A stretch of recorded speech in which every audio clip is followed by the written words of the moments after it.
Get dominated.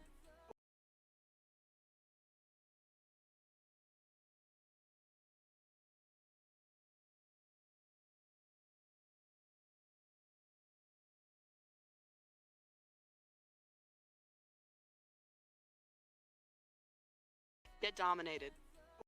3-month pog almost 117 pride almost 117 spin almost 117 lover 8 almost 117 pride almost 117 pride almost 117 pride salt C2 heart salt C2 arson pog.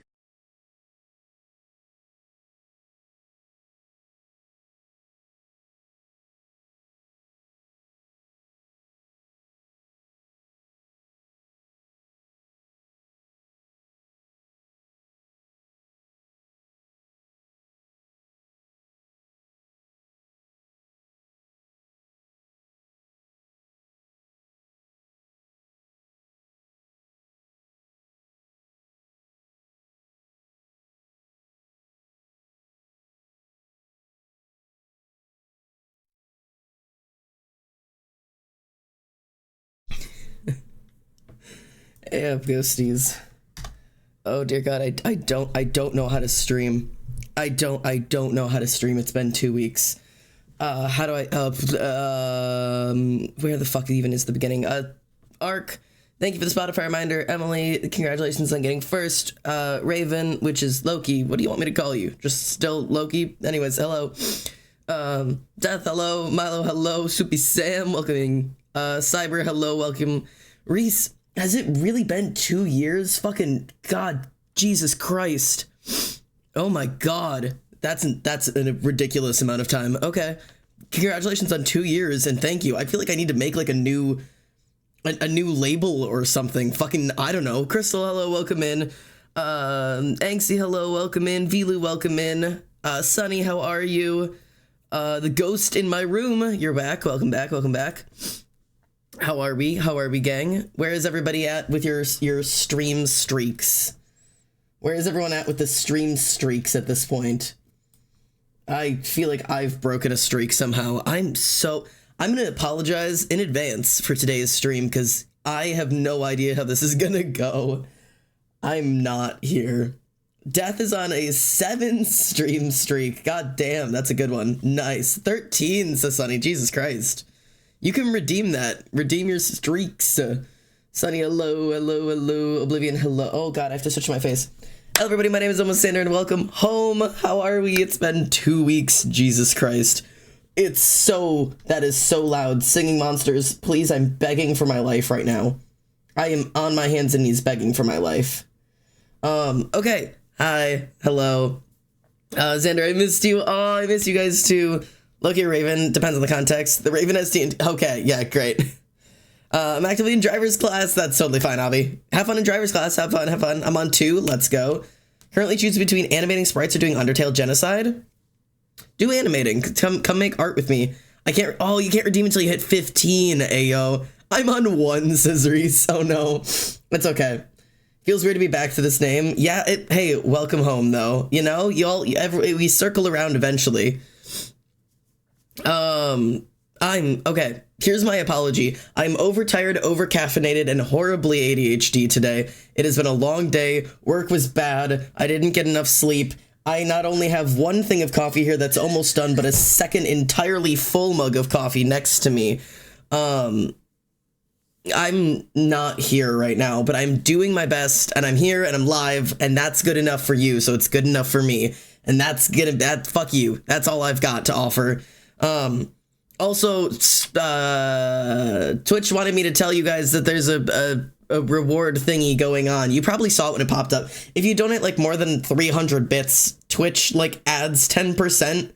So you spend less and I get more. I don't fucking know. Anyways, whatever Twitch's bullshit aside, hi. It's been 2 weeks. It's about time to catch up, isn't it? Oh God. We left off right before I went up to my mom's house back at my old house, which, if you don't know, I live out of state from my family and where I used to live.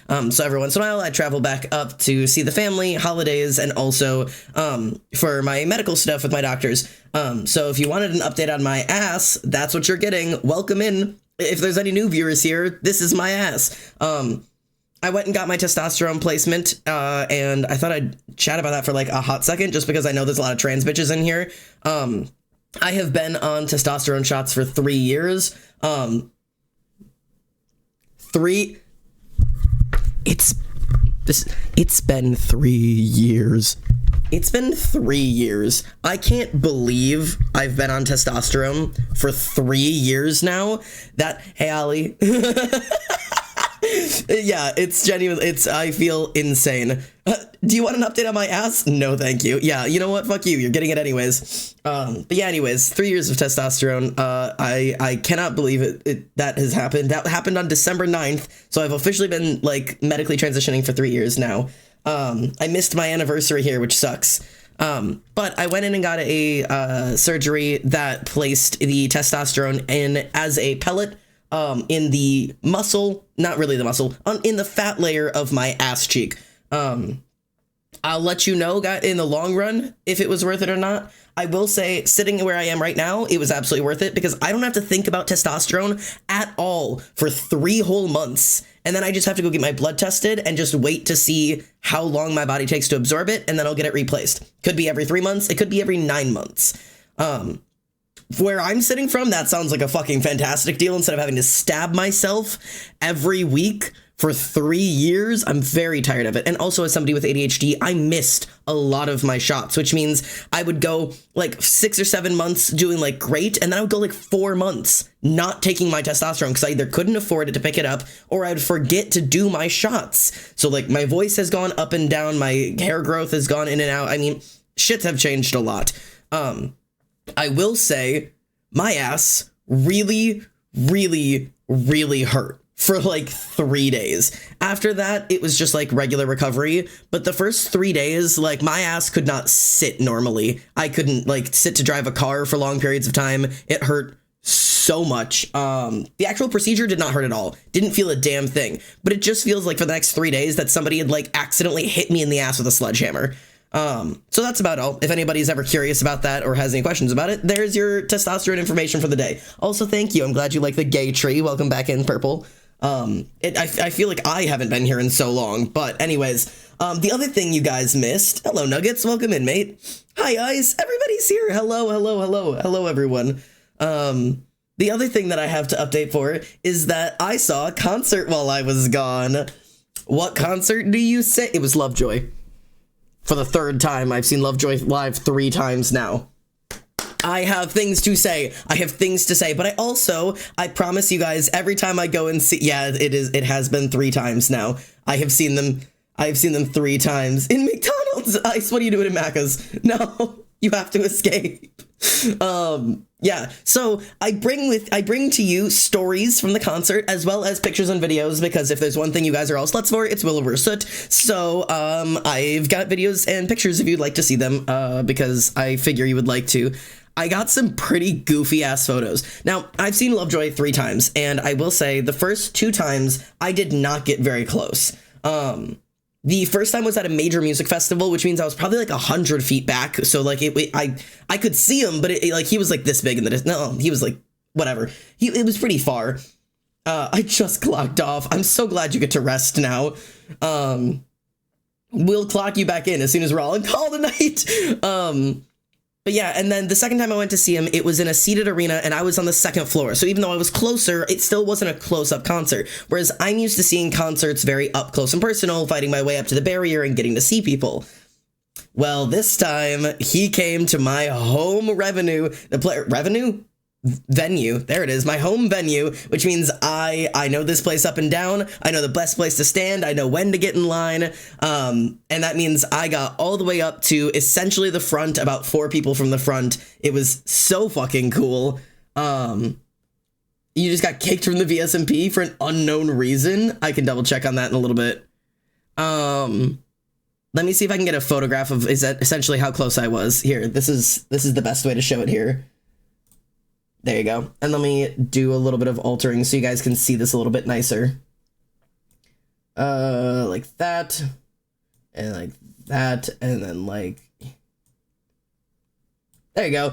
That's where I was standing. There is a non-zoomed in. This is not zoomed in. This is just a photograph of where I was standing right there in front of the bastard. It was so cool.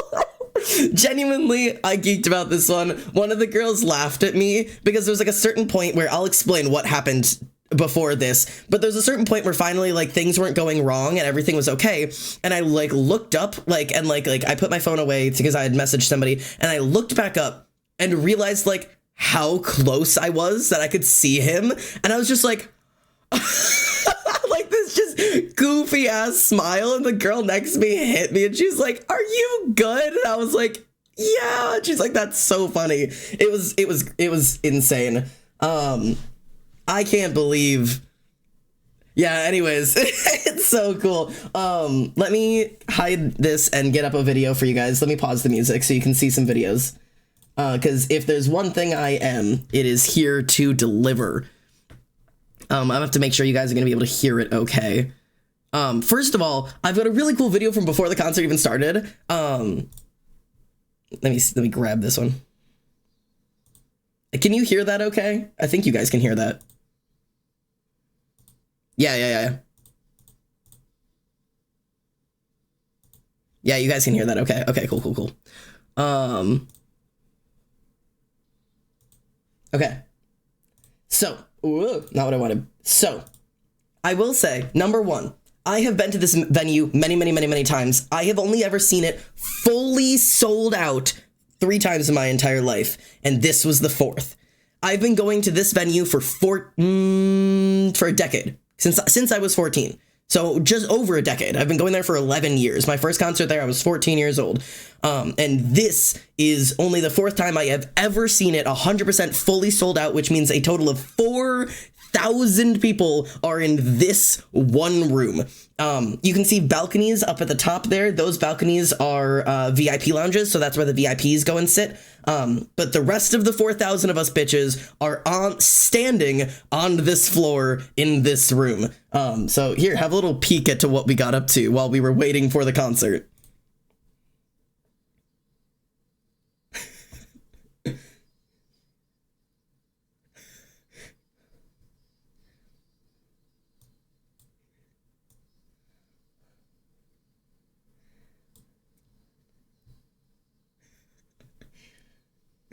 This is so cool. There's so many of us.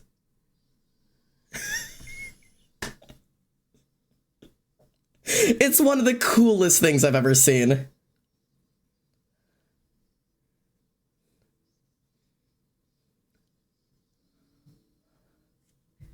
But like, and that's such a weird video, but there's 4,000 people from every age range. I saw a kid there who must have been like 6, and I saw somebody's poor ass fucking grandma who definitely got dragged there to see the concert. Every person in that room knew that song, and that's like one of the coolest things. Like, I love like the little concept of like, what if Queen was like a siren kind of thing or whatever, but the fact that like there is not a person in that room who doesn't know every word to that song, and I think that's just, it's so cool. So it's just fun to see. And like a bunch of the openers actually like commented on the fact that like getting to hear the entire audience singing Queen while they were backstage is like one of the coolest things they've ever heard. And I was just like, God, being in huge groups like that is like one of my favorite things to do. I know a lot of people get like really like crowd nervous, but this was legitimately so cool. Let me grab the name of the openers. I always make a note of that. One of the openers was The Beaches, which was an all-girl Canadian band. The Beaches were super fun. They did a lot of really fun performances. And then I think the other one was called Little Image. I don't even have to look it up. The other opener was Little Image. And that Little Image, I had never heard of them before seeing them. They fuck, man. That band fucks. Like, Beaches was a great performance. It's not my type of music, but it was very fun. Beaches was music for like the hot girl single lesbians, and trust me, there were a lot of hot girl single lesbians feeling themselves in that crowd. It was fantastic. But Little Images was so good in terms of, like, it was my flavor of music. They did singing, they did a little bit of screaming, it was a little raspy. I was like, ooh, they were really fun, and they got it. Their drummer got the fuck into it. It was very fun. Highly recommend. So let me actually get you Wilbur Soot now, because that's what you all are here for. I do have some really good photos of him, but for the most part, I have music videos for you. I won't play you the whole thing because this is like the start of the concert. Also, I don't know if you can see it. Wait, can you see this? Can you see the balloon animal there? Can you see the balloon animal? That's my boy. That's my boy. His name is Charlie. It is a green balloon dog. Somebody had taken it from the back and had untwisted it and thrown it forward, and I caught it and I retwisted it back into a dog, and we drew a face on it and threw it up into the crowd, and that's my boy. He's up there. Don't ask why I know how to tie balloon dogs. I just do. But I was very proud of him. Look at him, he's all the way up at the front. It was super cool.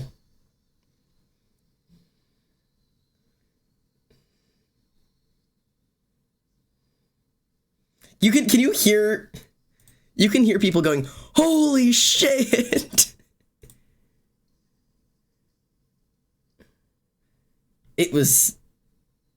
This room was so loud.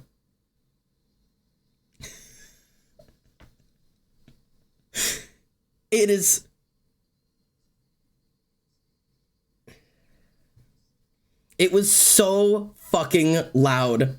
And it wasn't because of Wilbur. It was so loud for singing. It was fantastic.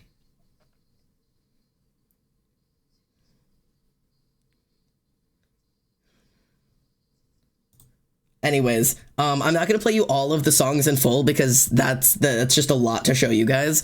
But I will say everybody wants to see the end of the song because that's the fun part. And then I also have the end of the fall because those are the fun ones. I also, solid warning for flashing lights for sure. There's a lot of strobing in some of these sets, so if you're super sensitive to those, I will let you know when I don't have them on screen.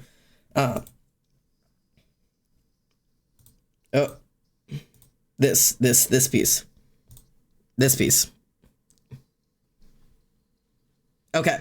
This piece, so you guys can see the fun part of the song.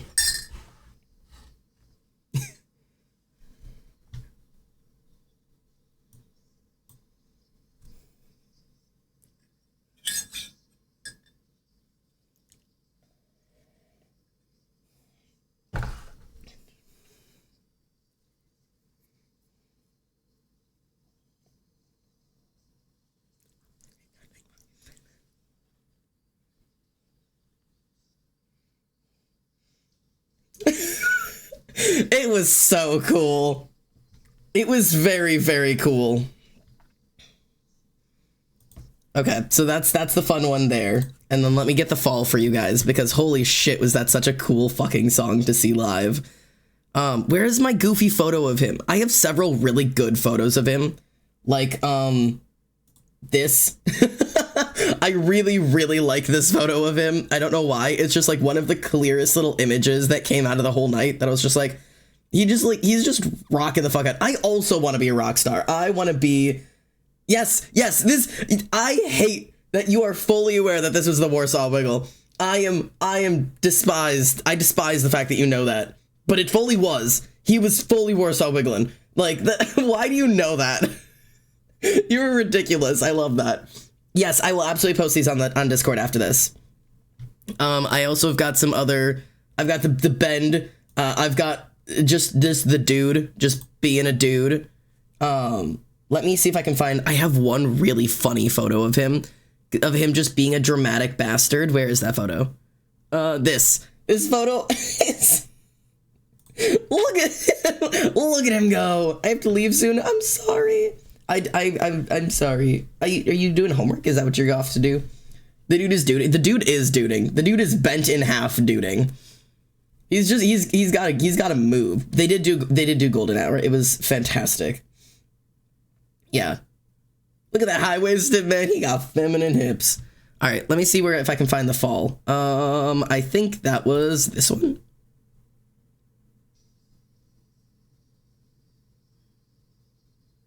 No.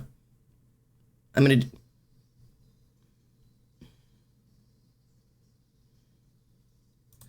Is that the same song? That's the same song. That's just him talking. He says the name of my city in that one. That is cause for concern. God, so good. Cause for concern is in my top 3. Cause for concern is tattooed on my leg. I could show you, but I'd have to take my pants off.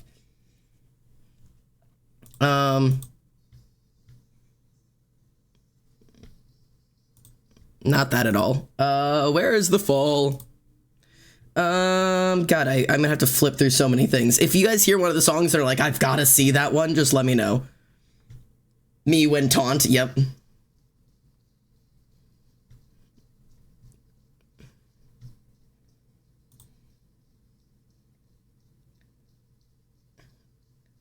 It's so cool to see a crowd this excited.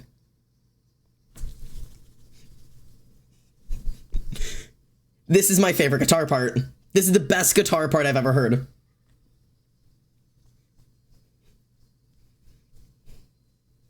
Enjoy supper.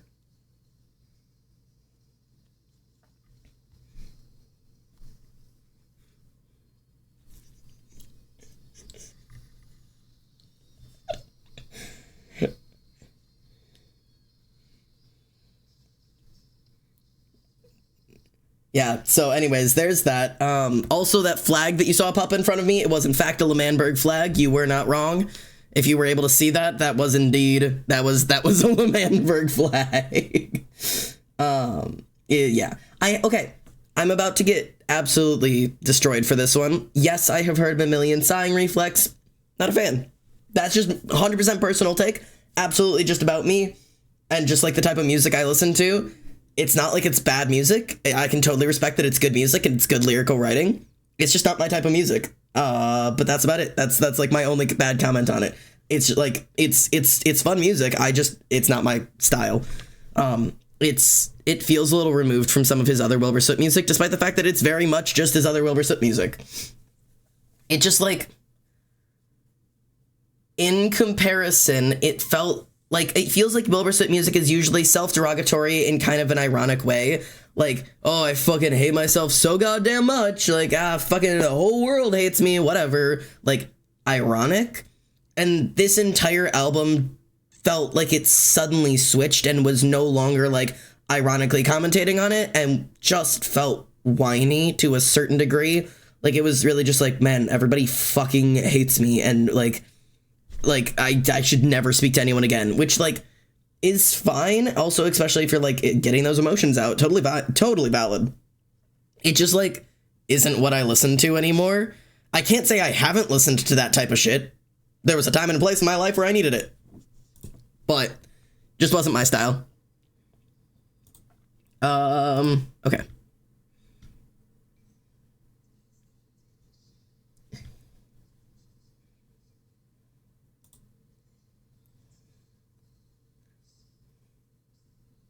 Okay, this is what I want to start commenting on. Do you see us handing out waters? Do you see us handing out waters?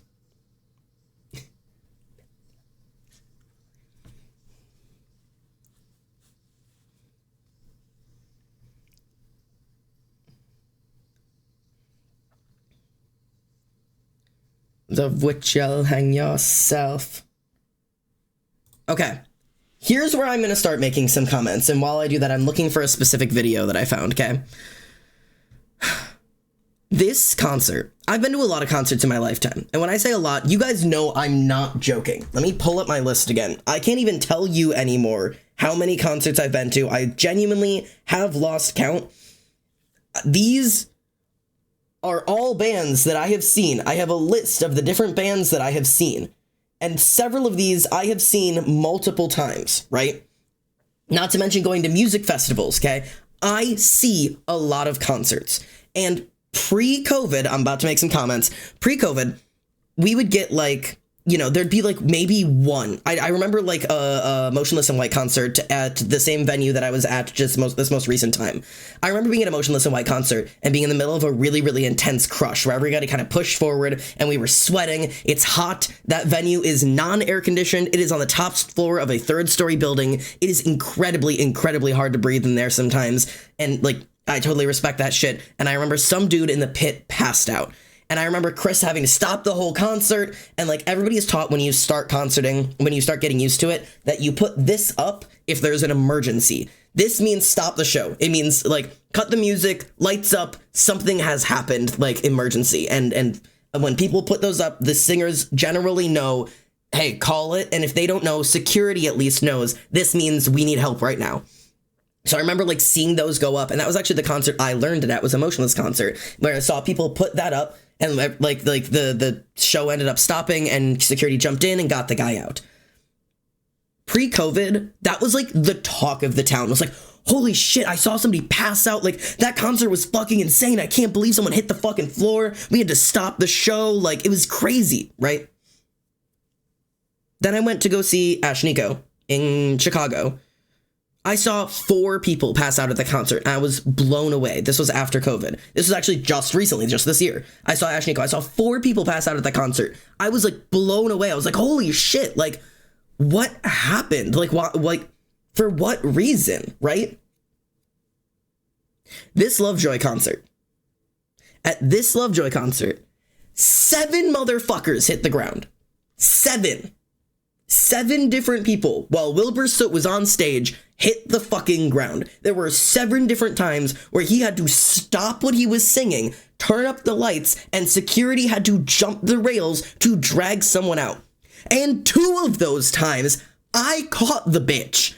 Twice, I had situations where they hit the ground next to me, and people would start backing around and go, security, somebody passed out. I was like, guys, X, please put your X's up, and nobody's touching the body that's on the ground, so I jump in to roll them on their side in case they fucking vomit, because some people have been drinking, and put their head in my lap, and I had the most insane situation, right? So the second time it happened, because like I said, this happened to me twice that I had to catch a bitch. The second time it happened, girl hits the ground, the same girl that I had been talking with the entire concert. I have her bracelet. It's in my fucking bag. I can legitimately grab it. Hang on. I'm unzipping. Hang on. Where is hers? Not that one. Where is it? This one. Okay. This bracelet I got from her. We were standing in line, we were trading candies, she gave me this, right? She gave me this at the beginning of the concert. An hour later, she is on the floor, entirely unconscious, and I have to jump in and roll her on her side because no one else is touching her for some reason, and I'm slapping people on their legs and begging them to put their X's up so somebody will stop the show. And so people start catching on, like, because people are, like, doing this, like, waving, as if this is something you don't normally do at a concert. And people are like, oh, got it, and started putting their X's up or whatever.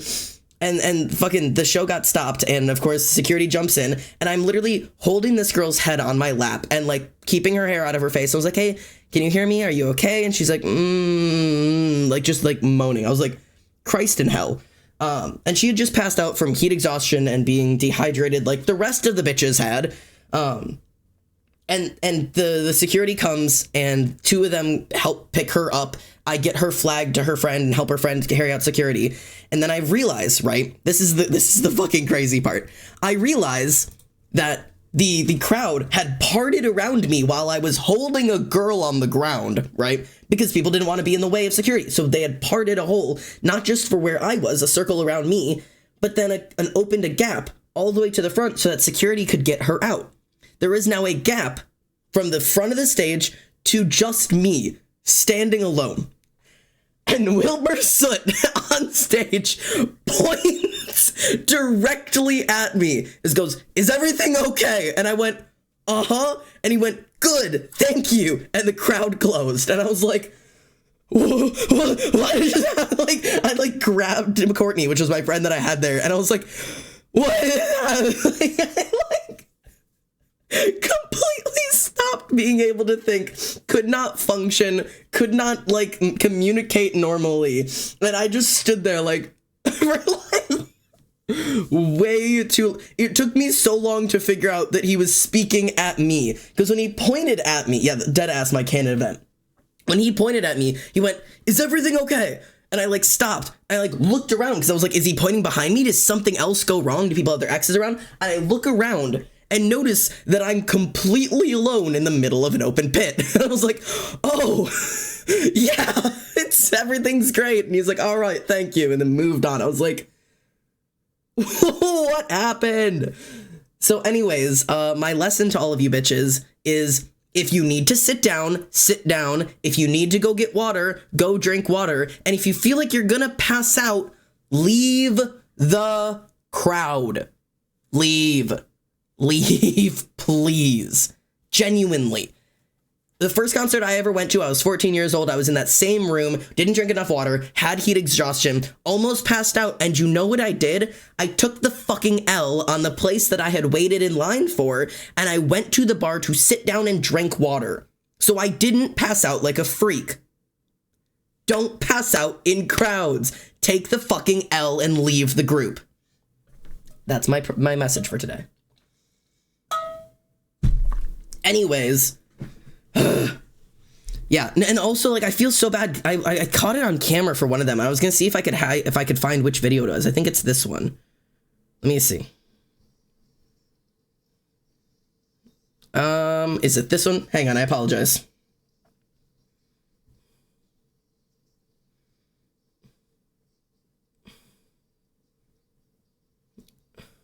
It's not that one.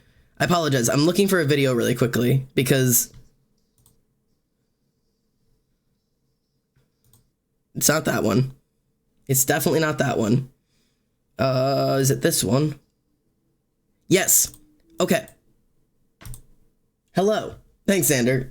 Got here right on time for the whole context. The fuck is going on? I was at a Lovejoy concert recently and it was intense. And by intense, I just mean that bitches don't know how to concert anymore and a bunch of them passed out. Now, I'm gonna zoom in on this for you. I'm gonna zoom in for your sake. Okay. Wait, hang on. How do I do this the way I want? None of this is doing what I want it to, so we're just gonna have to live with it. I don't know why this is what I'm doing, but okay. Do you see this X right here? Do you see it? Can you? I don't know if you can see. Do you see this X right here? That is an emergency X. That means stop the concert, somebody's passed out. That's how it's used. So one person puts it up when they notice it, and you'll watch a bunch more arms pop up in a moment. There you go. See the X's that start to... Oh, hang on, I've zoomed in too close for you. Dear gods. Hang on. Apologies. Window capture. Can I just do this? There we go. Okay. Do you see there's now more X's that have popped up down there? So watch the video and hold there. There's one X. Another one pops up. Something's wrong. He doesn't know what's going on. Look at, he doesn't know. This was the first time it happened that night. And he's just like, what the fuck is going on? Because now even like he doesn't know what this means.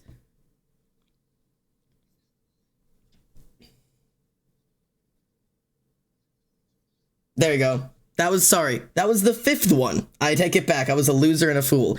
That was the fifth person to pass out. And he's probably like, what the fuck is going on? Anyways. It happened twice more after that. But so anyways, there's your summary of concerts and everything I wanted to talk about there. Because, what the hell, you guys? Come on. He's just that dreamy. Oh, well, of course. And I will admit, it's hot in there. and we're standing for hours. Not to mention, we stood outside in the cold waiting to get in for like, I stood in line and waited for 3 hours. There were some people who had camped out there the entire day. There were tents pitched. Like, anyways, that's my rant. There's only one other thing I wanted to talk about today, that wasn't Lovejoy related, that I wanted to share on screen really quickly. It's no longer a want, it's a need to go to a Lovejoy concert. Yeah, genuinely, they're fantastic. So here's my one other excited thing. Was the venue giving people water? Yes. Since COVID, the venue that I go to always hands out a shit ton of water up front. I mean, like a shit ton. They pass out case after case after case after case after case after case. Like, they just, the whole time, between songs, between opening acts, in between everything, every time somebody passes out, I mean, there's just so many water bottles everywhere. Not every venue does that, but most of the venues I've been to since COVID have learned their lesson. So here's the other thing I wanted to share really quickly because I thought it was fun. Look, it's our Twitch recap, boys. Let me adjust this slightly. Boys, it's our Twitch recap, which doesn't matter a whole lot to all of y'all, but it does matter to me because I wanted to share some of our cool stats, and also there are people to celebrate because it tells me my top watchers. It tells me which of you bitches have been the most dedicated, and I have information for you. So hello, welcome to the Almost Xander 2023 recap as a creator, which is super cool. But I wanted to share really quickly. So here's our high scores in January. We have watched, I believe means like total hours watched on the channel, is 8.9 thousand hours watched over 136 streams this year. That is not enough. Not plenty of hours, not enough streams. On me, not on you. I want to be streaming at least half of the year. So that needs to be picked up. But yes, so we had almost 9,000 watched hours and I got 136 streams. I need to like double that shit. Oh, I can also play music again. Let me play music again. There we go. We've got music again in the background. Also we streamed, this is a lie as well, the categories one. I don't know why it says 5, but it says I've only streamed in 5 categories. I have no idea how it thinks I've done that. And anyways, you guys clipped 400 things this year, which is fantastic. We definitely like lost some from last year. Last year we got like 700 clips. So this needs to be doubled next year. That's my goal. I want to double this next year. All right. Your top streams. My top stream this year reached 80 people, which was 80. That was like my max average viewership, which was just that one crazy stream. And this is you guys for the chat this year. 117,000 chats, y'all. That is an obnoxious amount. Yeah, okay, 3.5 of those were just from Alex. Jesus Christ. This is a shit ton of chats. I know y'all talk a lot, but holy fuck, y'all talk a lot, and I love it. Please don't ever change. We like to chat. You guys do. You guys like to chitter chatter. You really like to talk it up. It makes me very happy. All right, top 5 categories are pretty obvious. I don't know what you would expect. It was Minecraft, art, just chatting, Phasmophobia, and then for some reason, words on stream, which only plays when I'm sleeping on stream. Why are y'all there? Why y'all showing up for my words on stream when I'm fucking sleeping? Why? Like, what is happening? Yeah, shout out to the lurkers who like to sleep with me, I guess. Yeah, because words, yeah, shout out to all of y'all that just sleep with me. The words on stream haunts me. It haunts my nightmares. It's all I dream about. My top 3 tags that drew people in was English, ADHD, and safe space. Somehow I'm not surprised. Bro, you had 5.8 thousand chats sent between just you and Emily. Oh my god, I love that.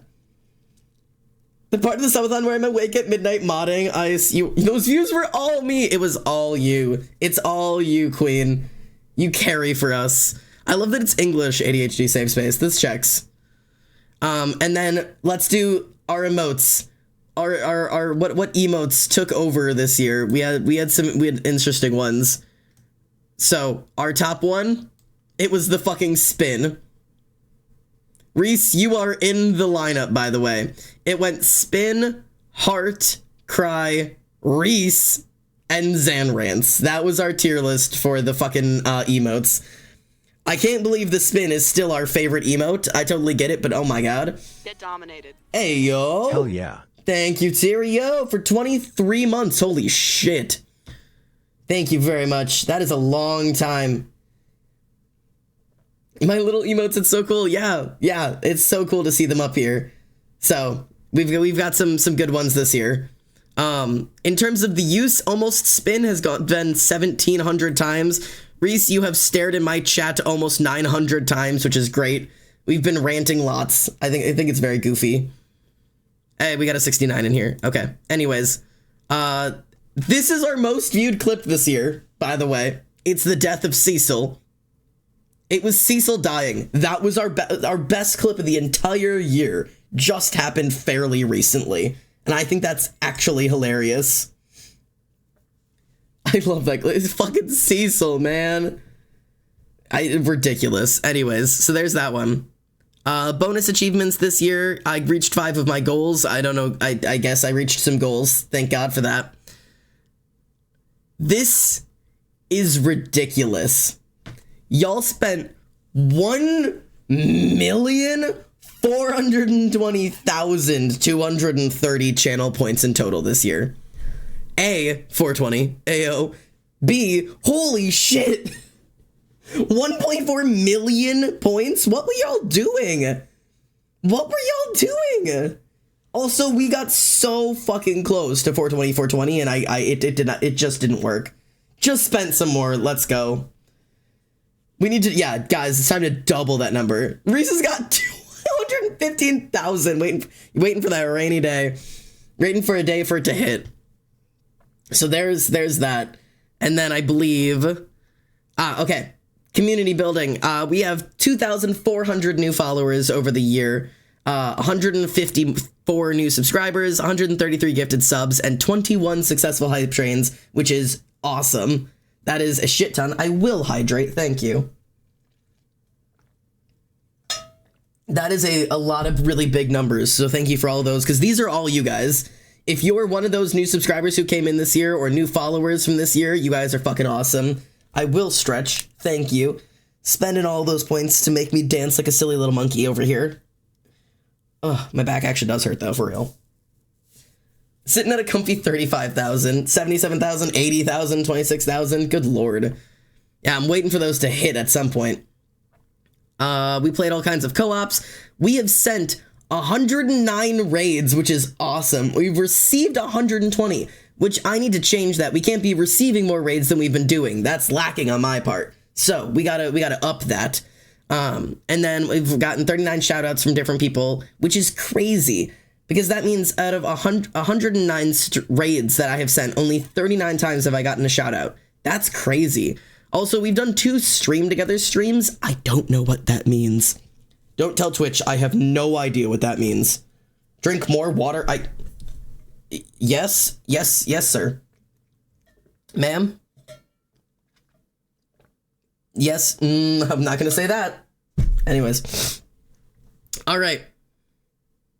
Here's the exciting piece. Are you excited? Oh, yeah. It might have been the times that you were on stream, the stream together things. That makes sense.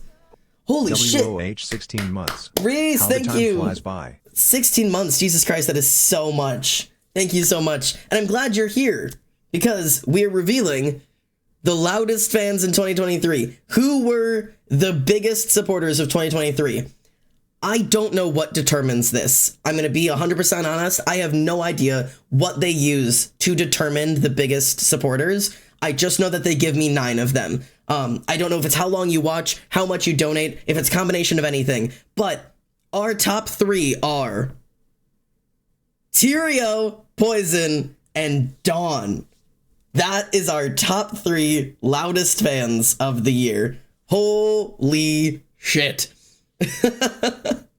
Tyrio at top has destroyed whatever the fuck you were doing up there. I have no idea how or what got you that win, but good job for that one, because Jesus Christ, super cool.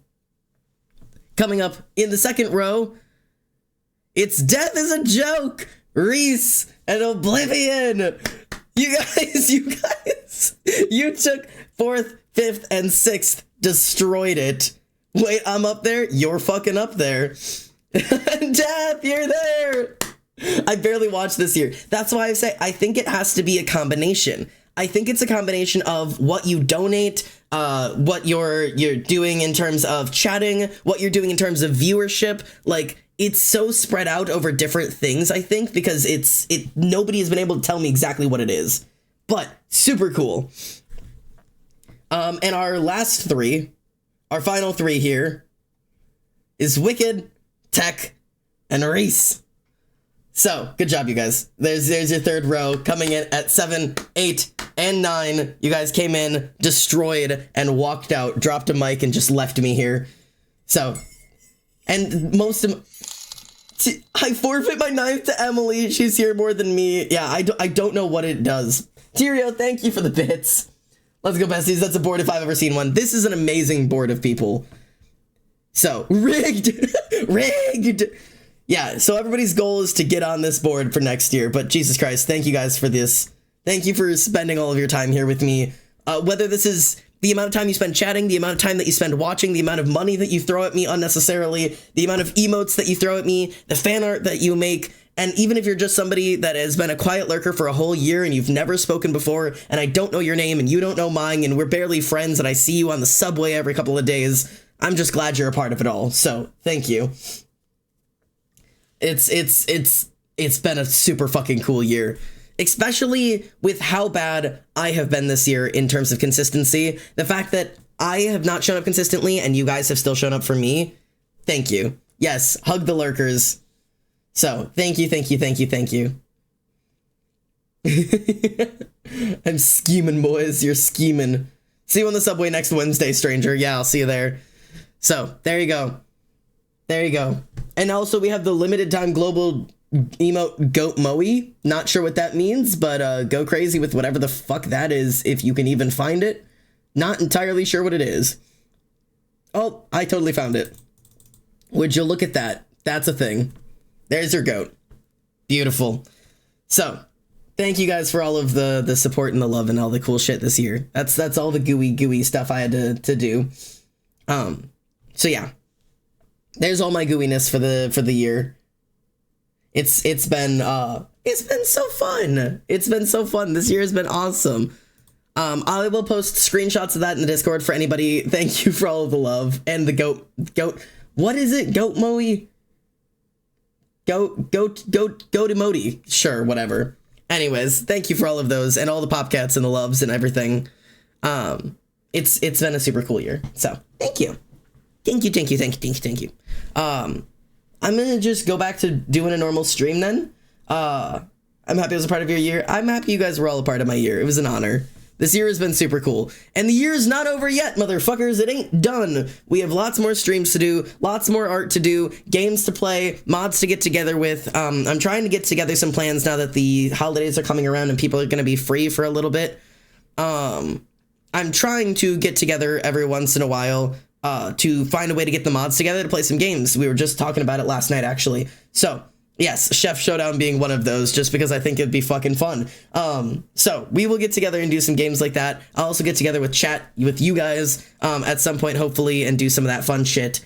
I'm gonna have a shit ton of friends here for the New Year's. So it is yet to be known if I will be spending some of my New Year's here with you guys on stream and playing games, or if for the first time in a while, I will actually have a full house of people to celebrate New Year's with. We will see what it ends up happening. If I'm going to be off stream or on stream, I will let you know as it happens. But it's been super fun. So thank you for all of this.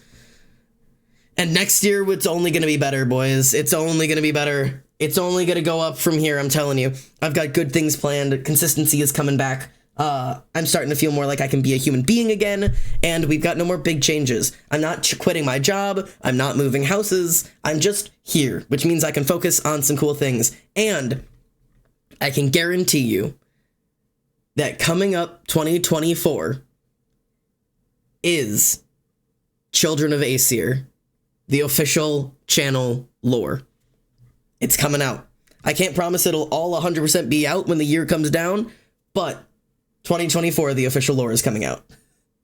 And I can't believe I'm actually promising that, but I actually am, because it has been 2 years coming, motherfuckers! 2 years coming! Oh my god, it's been a long time. But it's coming. And you didn't hear it from me, but theoretically, things may or may not start dropping as soon as January.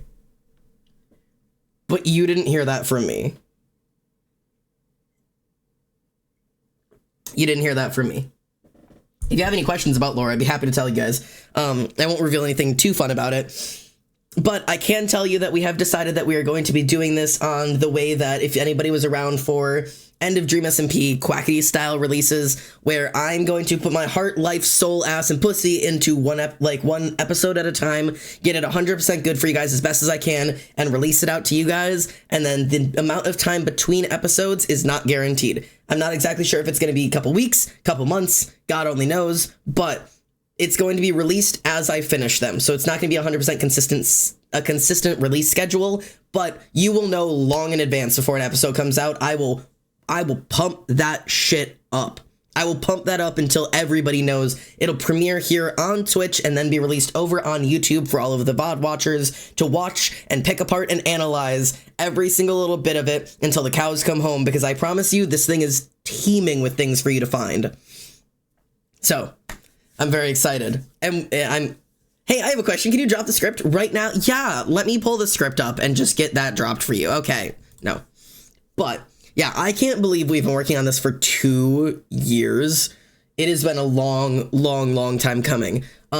If you're not in the lore server, you haven't gotten to see some of the little updates I've started going to put out. Those of you who are part of the lore server and part of voice acting for this, first of all, thank you. Second of all, a bunch of you have already been picked to be placed for your lines. And lastly, all of the people who have submitted, I've got all of your things saved, and you guys can keep up with the news as I work on editing. If you're still interested in doing voice acting, I do have a couple lines left that if you were dying to get in, you can message me. I'll get you in there after stream, explain to you what the look is. But yes, I am not just me. Everybody who has been a part of making this is counting on you guys being theorists. Because when I say that we have spent a shit ton of time on this, writing it and analyzing it and making this thick, like, it is not just something you can sit down and watch once and get everything from it. It is, you are going to want to dig a little bit. And digging won't just be in watching things. There will be things that you can find on my social medias. And by mine, I don't mean almost Xander. I mean for the lore, Children of Aesir. There are things on other social media platforms y'all are going to have to find. And that might mean if you don't have that social media, work together. Do some work together on the Discord. Find what you got to find. I'm really genuinely excited for the way that this is all going to come together. I was trying to pull up exactly how much went into this. Let me see if I can find it. Is it in here? Yeah, it is. I have written this is not including the script. Not including the script that we actually read out for voice acting. There are 31,000 words that I alone, that doesn't even count all of the words that everyone else has written for this. I have written 31,000 words of planning, of lore scenes, of scripting, of documenting, of ideas, of problem solving. That's legitimately not even the script. That doesn't include anything that was written together as a group. So, there's a shit ton to this thing, and I will be, screaming over it for a very, very long time. The game theory of the hive, y'all are gonna have to work together for that shit. It's time to get some theorists out here. I already wrote 2 fics. I've tried to theorize so hard. A hive theory Almost theory. Dear God. Did you have the end written or yes? So the entire section of what is going to be put out as of right now, that whole section is written.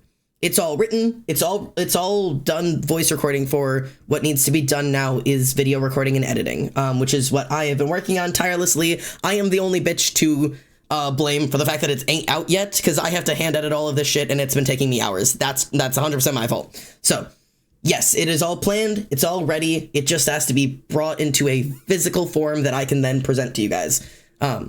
When you see it, you'll see why it's been taking so long, or maybe you won't. Maybe you'll have no idea and you're like, what the fuck took you so long? God only knows.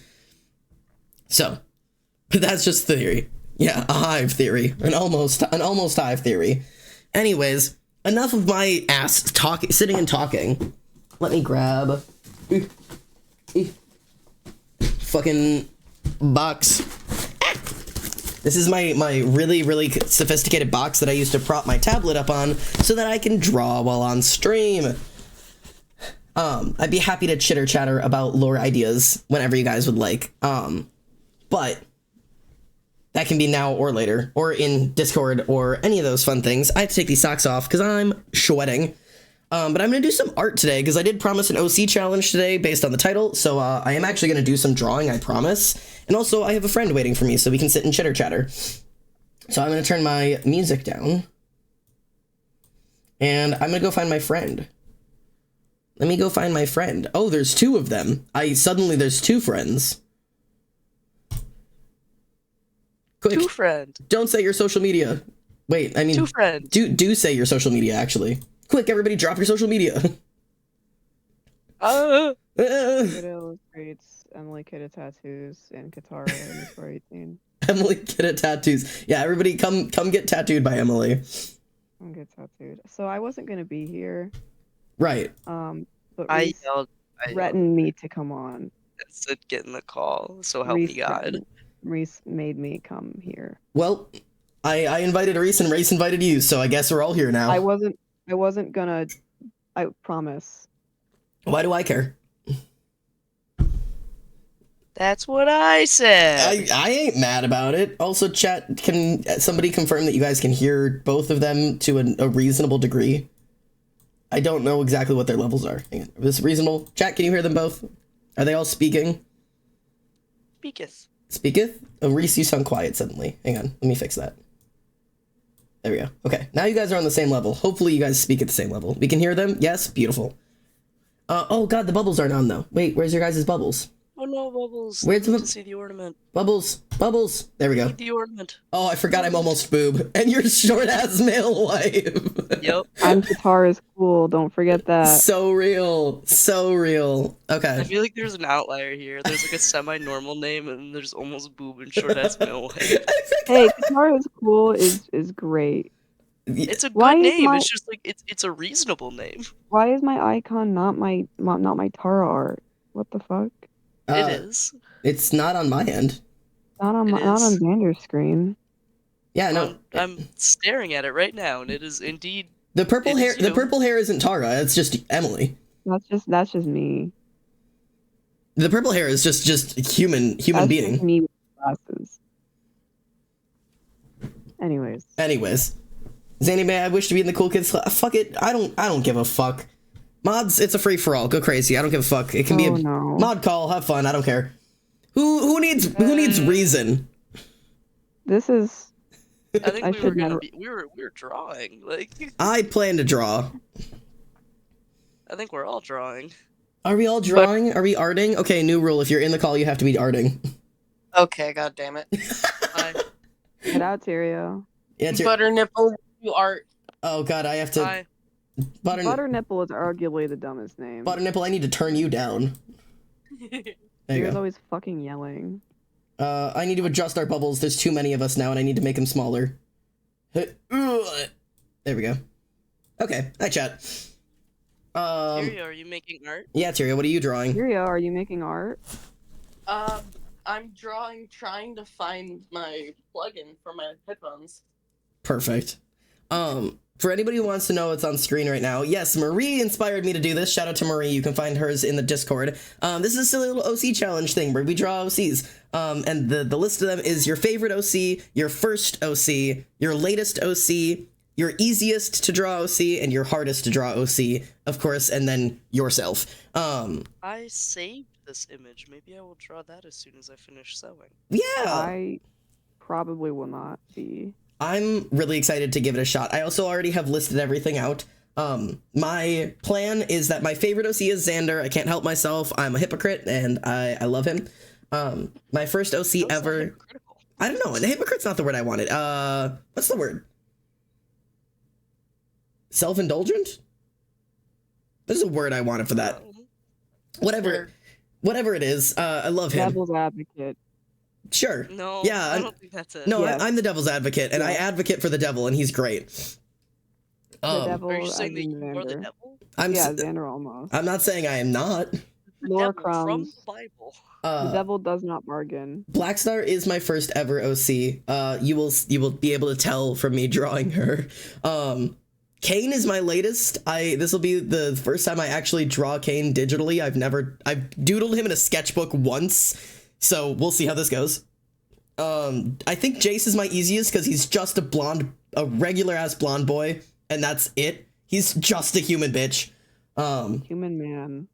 Honestly, Blackstar would probably have been my easiest to draw if she wasn't my first. And then my hardest to draw, I was really not decided if I was going to do Zazel or Zadkiel, but Zadkiel put it over the top with having 4 fucking wings, so he wins. Zazel's I think his tattoos are hard, but fucking Christ, Zadkiel. I don't even know if I'd be able to do this because my first OC I made in like 6th grade, and I don't really know if that counts or if it has to be an OC I still actively care about. Nah, first. I don't think I remember my first OC. My first OC could have been, I think it was in like a notebook in 5th grade. I don't know. I still have the first time. Naruto self-insert. Wait, what was yours?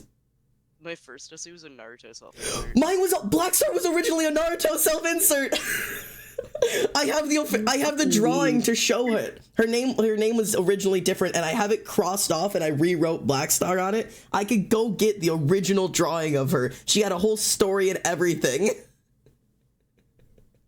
Why do we have the same thing here? I don't know. Why is this who we are? No, Reese, why is your first OC a Homestuck character? That's honestly not uncommon. Yeah. Holy shit, Zach, you're the Mine was hot not a man. self-insert. It wasn't a self-insert, and it wasn't based on media, so it wouldn't really be interesting. It would just be like, here's a girl. And that's all that I made Blackstar when I is. was in, She's like, just a 6th girl. grade. But she had some semblance of Naruto influence, at least. Well, in the original drawing of her, she did, and then she doesn't actually now. She actually has a whole nother she's the main I don't know, character of my I first think- novel. I think the bitch might have genuinely been named Tess, which I think is hilarious. Well, Marie in the chat just said her something like first was that. named Emily. That's a common name, yeah. Ollie named all of her parents, OC's parents, Emily for some reason. She named her all of her parents. Like, this is Emily. I know that's your name, but like it fits mom's, and I was like, okay. Thanks. I have to figure out how to draw these bitches now. Do I just draw them big and then make them small to put them in the boxes? I feel like that's going to be what I do. I would just draw like a headshot. Yeah. Yeah, I don't want to do like full bodies here. That'll be a nightmare. But I was gonna do like a like. God, what am I doing right now? I feel like I don't know what I'm doing. Also, why is my brush like that? Oh, there it is. Okay, I was gonna do like a, like a portrait. So it's like shoulders up. So yeah, I guess a headshot. That is how. Okay.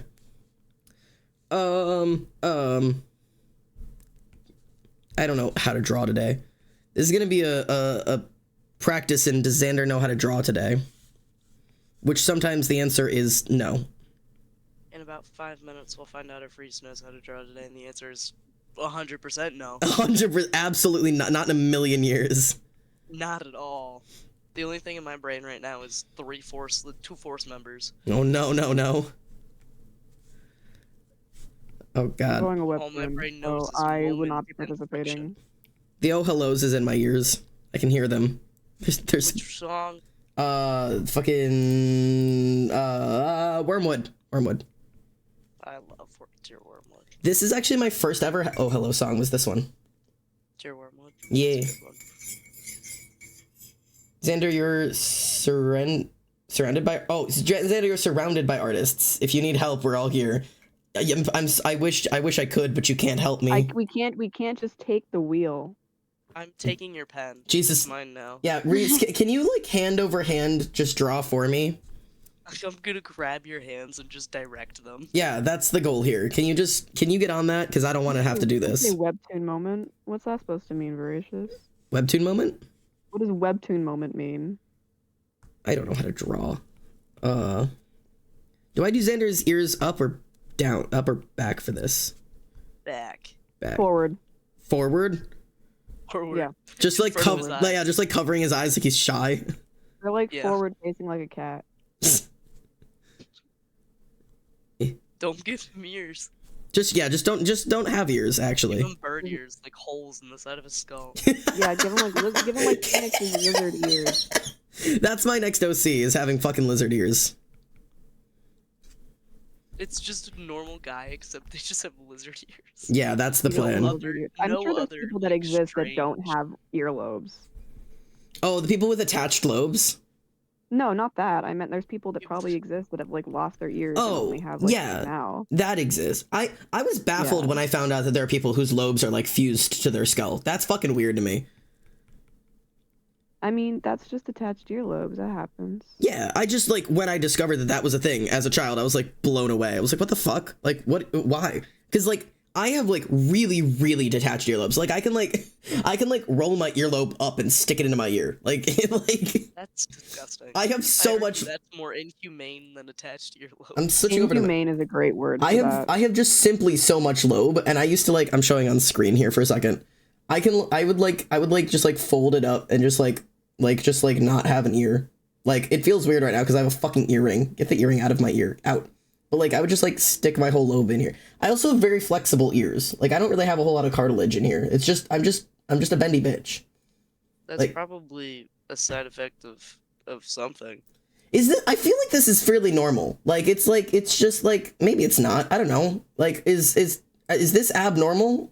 I'm just very. I don't often fondle my I ears, definitely so I couldn't tell cannot you. fold my ear in half. You can't Maybe that's fold your just like me. if you can't like do this. Like I've just like sandwiched No. my. It doesn't cause me any I mean, pain. They do turn red though. I kind of can, but it's one, my ears are too small, they don't reach, and two, not really. Like I'm just they're just bendy. They just do be bendy. They just go Yeah, places. I cannot fold mine against my skull. Like just fold it forward. No, I can't do that because I'm not a bird. It doesn't hurt or anything. I've just got a lot of ear going on I here. didn't think it did. Okay, we've got several people who can.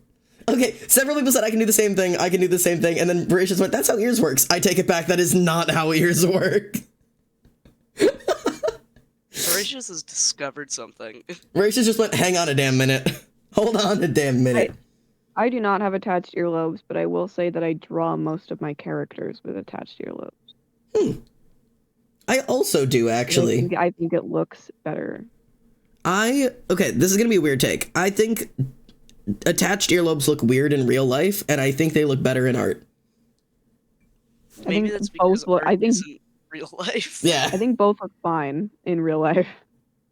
I don't think they're often both- stare at people's earlobes. I think you guys have an issue. I don't look at Reese is shit. taking a hard stance. You guys, who the fuck is you guys? You. It's just you, actually. You're fighting your own battle. Great. I Are have a- you regretting? Fantastic. Are you regretting me yelling at you to get in this call? Yeah, did you I'm gonna get in regret? the call so I can use you as a form of manipulation. So I can against use Xander. you. Yeah, that's exactly what I said to myself. I was tippy tapping my fingers, sitting at my desk, like, how can You I were, just you were Yeah. conniving and you were today? rubbing your hands together like a little Like a Yeah, fly. rubbing them together. Yeah. little guy. Not Cyber going, you guys Freaking draw down with ears. My back legs. Yeah. Cyber, please draw ears. People have those. Nah, man. Abandon it. Abandon it. Cyber's just drawing smooth ass fucking people. It's just circles. It's all circles here, boys. You can't do that. Hey, that's what you think. Who really There's no needs laws for ears? art, but if you're not drawing ears, I don't know, man. Listen, we draw in 2D. Maybe there's no sound. As long as don't need let's be here. clear here. As long as your drawings aren't like still doing this with like these ears, as long as you've gotten out of that phase. Honestly, I don't even mind that. I think it's Yeah, cute if with the it's right style. stylized, There- Yeah, I think it's cute. That's how Lore Olympus does their ears. There I are think some it's kinda stylized cute. things, but this specific thing, I know where the fuck you're learning your art. Stop it. Get some help. My snake doesn't need ears. You're so right. I have a tendency to draw my ears either really over dramatic or just too fucking small. Like they're either huge or just not there. My ears are the right size unless I'm drawing elf ears, in which I apparently do them very comically big. You do them very large. I love them a lot. Okay. How the fuck do I draw Xander? Every time I have to draw this bitch, I forget how the fuck to draw. His hair has evolved so much. This is gonna be such a shitty I drawing. argue, I don't care about what people say about Lore Olympus. It has reasons to dislike. I think the style itself is fine. I think people shit on the style a little too much. It's a fucking webtoon. It has to be simplified. I think Lore Olympus is gorgeous. I loved the art. A lot of people do not like Lore Olympus right now for a lot of reasons, and I still like the webtoon. I can get why people wouldn't like it, but I think the style is cute. What did it do now? They just don't like the representation of like Greek myths, and it's like very like romanticizing of the original myths, and people just don't like the girl bossification of Persephone. And First off, like that. Persephone is a girl boss. Let's be clear. She kicks ass. In lore and everything else. But also, we've been doing interpretations of stories for so long. You think people would get over the like, you're doing it wrong, and I'm not trying to tell the same fucking story. It's the first like mainstream comic about a specific myth that was changed quite heavily to be more romanticized, and people hate it for that reason. There are valid criticisms of the series, but I think people kind of jumped on the bandwagon of hating Lore Olympus a little too much. Yeah, but that's because every bandwagon where you can hate something, people will jump on. Yeah, I like Lore Olympus, and I like the style of it, but a lot of people have been calling it lazy, or have just been calling it like, I don't know, they've been saying the style has gotten worse, and like looking back at the first episodes, I disagree, but what do I know? But what do I know? A lot of people shit on webtoons in comics in general for having simplified styles, or like the art being lower quality, and have never once touched a pencil ever. And it's a little infuriating to hear like the art style's gotten worse. Do you know how much they draw a week? Do you know how long a webtoon I'm sure Rachel Smith has a shit ton of people helping her out because she probably is pretty well off with this comic, but she probably still draws a good 40 fucking panels every week. That's so many panels. Yeah, we just did the math on this for yours when we were last talking about this. Mm-hmm. How many panels have you drawn for this, or like how many pieces of art did you draw for your first webtoon? I don't remember the number right now, but it was a good in the thousands. Like it was thousands of pieces of art for this. It was like 2,000-ish. Like that's so many individual. Like people don't think that it's like, it's not just like a drawing. You didn't do a drawing. It is several drawings per panel, per chapter. Yeah. Per webtoon. Like that's a shit ton. It's the effort. The only issues I've seen, other than what I mentioned about Lore Olympus, because for issues like that's not the issues I've heard people talk about. I don't know what issues you're hearing. I know that there's a lot of stuff going around right now. Specifically, also that there is an essay like arc with the story, which is not my business to talk about. I'm personally one for Greek myth. Yeah. There's a lot of essay in almost every Greek myth, really. Yeah, first of all, it is true to some degree that it's not the right god, nor it's is it not the right like. But it's also like fine. I am personally one for like stories should be told, and I think that as long as we're not glorifying anything, that telling stories of essay is realistic. That shit happens, and if that's a part of your character's story, it's a part of your character's story. As long as you're not like glorifying it as some like, you know, life-changing thing that this happened and now I'm this whole new person and I've like whatever, like mm-hmm. It's a realistic thing. You're allowed to put it in your art and tell that story, especially if you're somebody who's had any level of experience with it. It's a story that needs to be told to some degree. Mm-hmm. Do you know what I mean? The only thing I genuinely don't like about Lore Olympus is the age gap, because it is a little sus that Persephone is 19 and Hades is hinted to be like a human equivalent of around 40s. It is a little strange, I'm not gonna lie to you. But I got over it because it's Greek mythology, but that's not a good excuse. And in the current story, she's in her 30s. So I don't hate it as much, but yeah. I will say I think it's a cool way to interpret the myth, because while the myth has been romanticized in a lot of different ways, I think that there's a certain degree of it having been changed so that the manipulation of an older man taking in a younger girl and offering her protection is a very different but semi-similar circumstance to set up for, you know, trapping somebody in a circumstance that they might not have originally agreed to, kind of thing, even if it's only hinted at in undertones and not like expressly discussed. Yeah. Like, it's just, I think it's a cool way to interpret it. And I think not enough people are even looking at that. They're just seeing like, you didn't do the myth the right way, and also you have this other bad thing that happens. It's like, guys, there's several pieces to this coin that you're missing. Don't like Lore Olympus because it changes the myths to be different, but it also doesn't quite stick with them enough. It like sticks with them too much that like from a moral standpoint it's not as like good. And yeah, like Berisha said, age gap, power imbalance, and taking advantage of vulnerability. Yeah, I can definitely see points for those. You can't want it both ways. You can't say you didn't stick to it well enough and also you stuck to it too much and it's bad now. Like, guys, no. Pick one. Also, yeah, interpretation.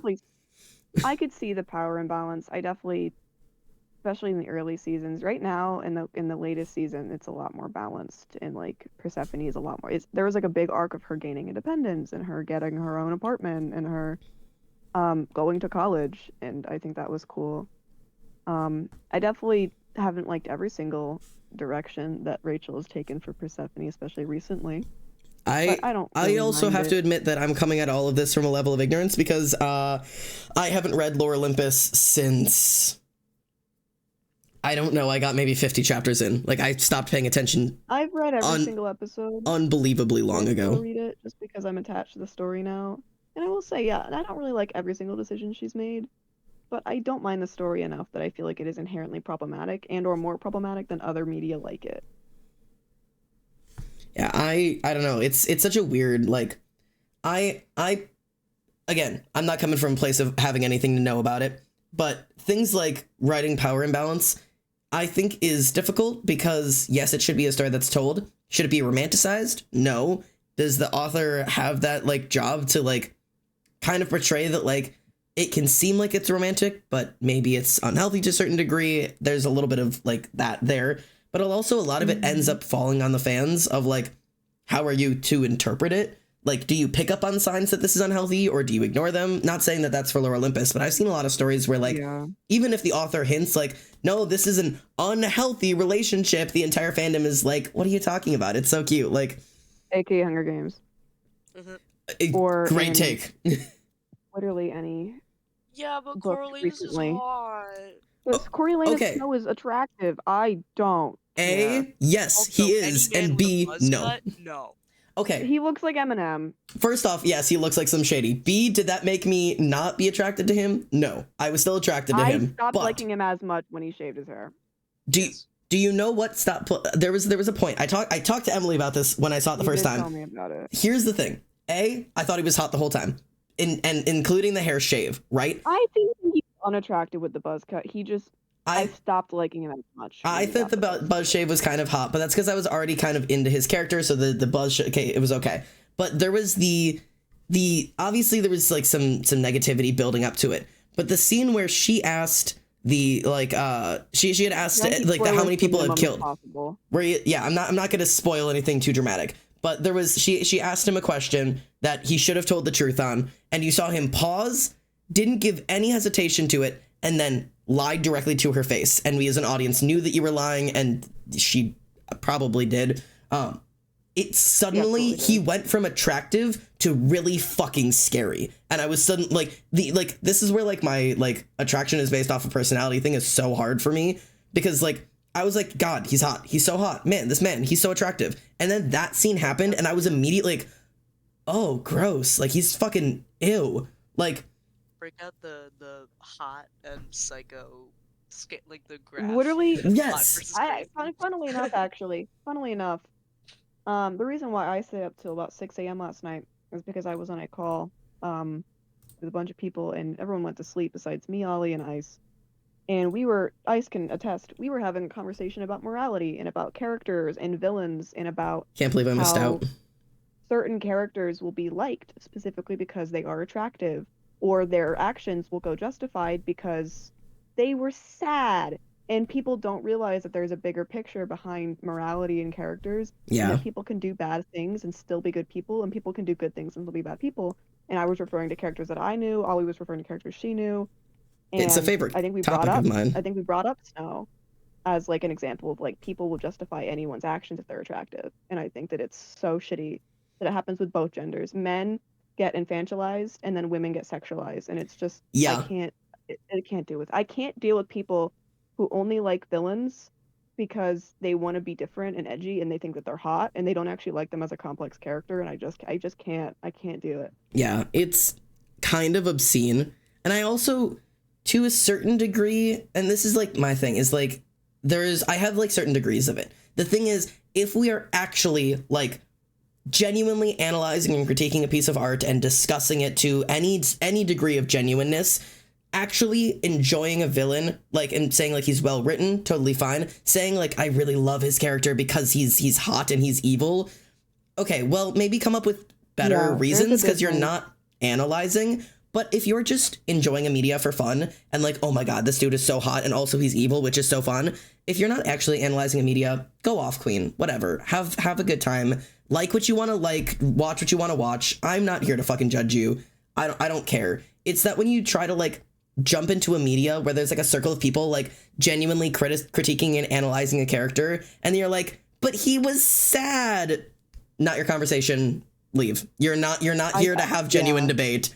Go home. Like, yeah, I get more mad when people dislike a hero because they think he's boring, when in reality they're just simply a good person. And Izuku Midoriya. And people just can't fathom that people can be good, and it's so annoying. People are like, but the villain's more interesting. Is he, or do you just find the villain hot and or want to like root for the bad guy? Because like you can root for a villain if it's valid, but most of the times I've noticed it kind of isn't. Yeah, I will say I am a sucker for complex characters. And the sad thing about most media is that writers generally have a little bit more freedom on villains, and thus villains end up more complex characters sometimes. It's not an all the time thing, but like you can give a more complex and like diverse level of background to a villain because there's nothing you can't do. Like you can give them horrible traumas that they have or haven't recovered from, terrible coping mechanisms, gray morality, or just straight up black morality, just fucking evil. You can do whatever the fuck you want to them, and people can still enjoy them as a character because it's a villain. It doesn't matter.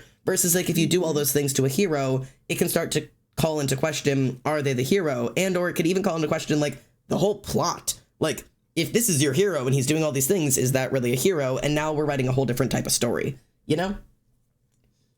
Mm-hmm.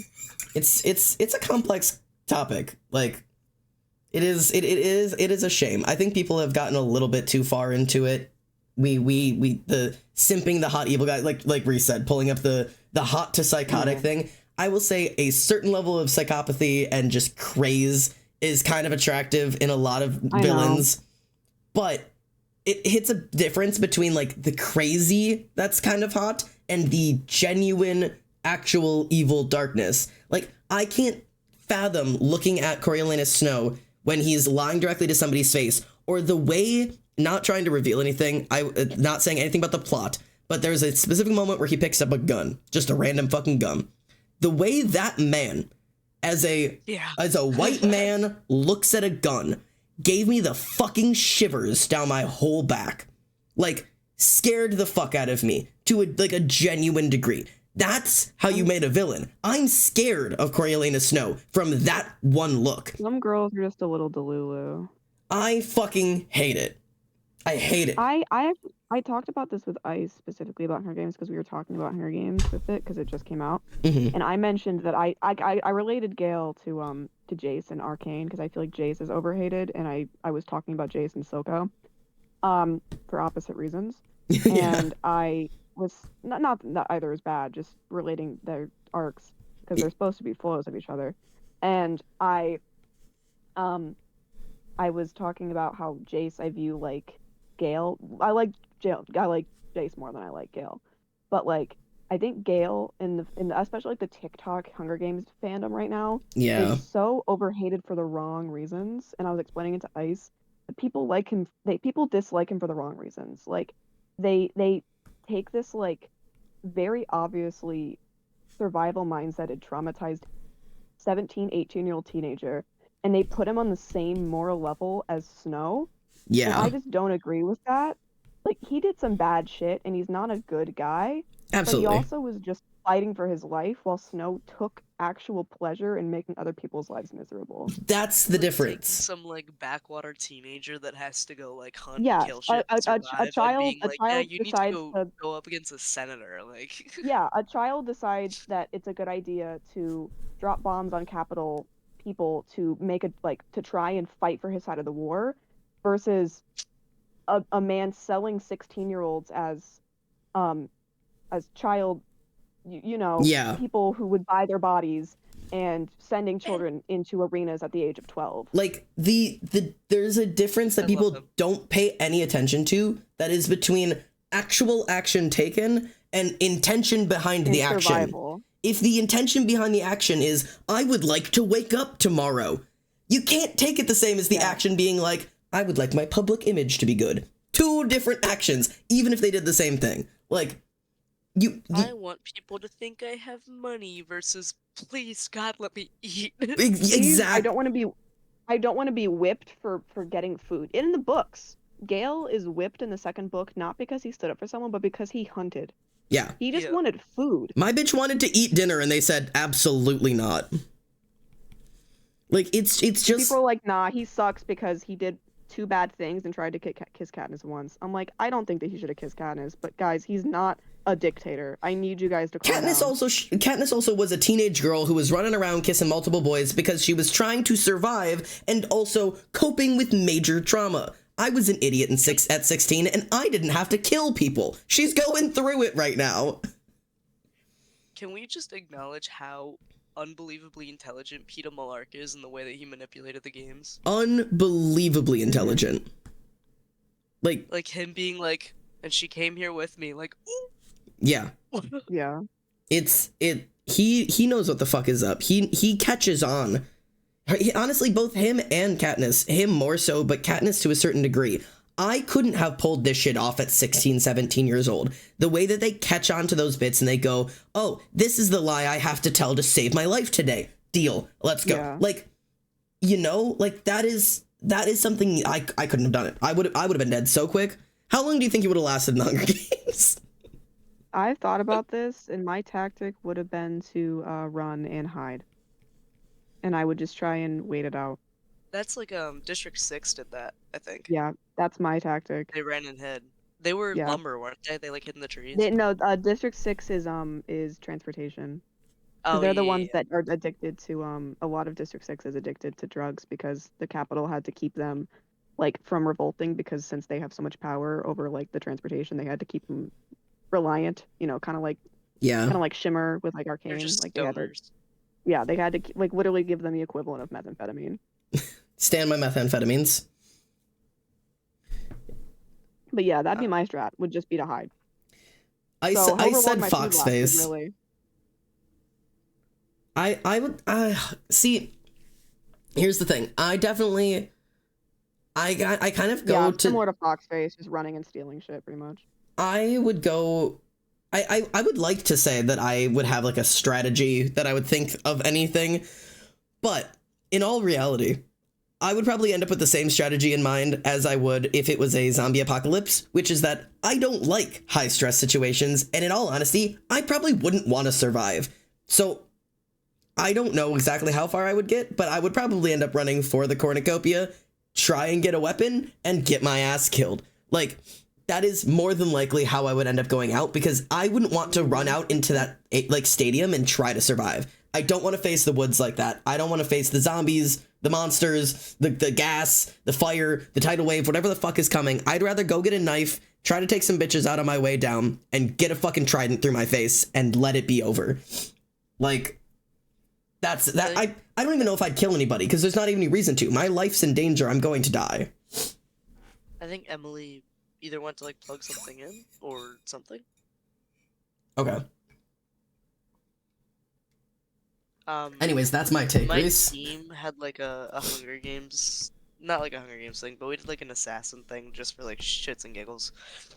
And the one girl that's like a kind of a book nerd, whenever people got like out, she would do like the little like slideshow, like do do do do, like the cannon fire, and it would be like a person's picture in like their district. I love And that. for some reason, every single time that the Hunger Games are ever brought up, somebody without fail mentions that they think that I would be a career. Really? Somebody always mentions it. I wonder if it's just that you're a sport, so like you're well trained physically. No, but like this is like within a sports team. Oh. The only people participating in this are sports players. Oh.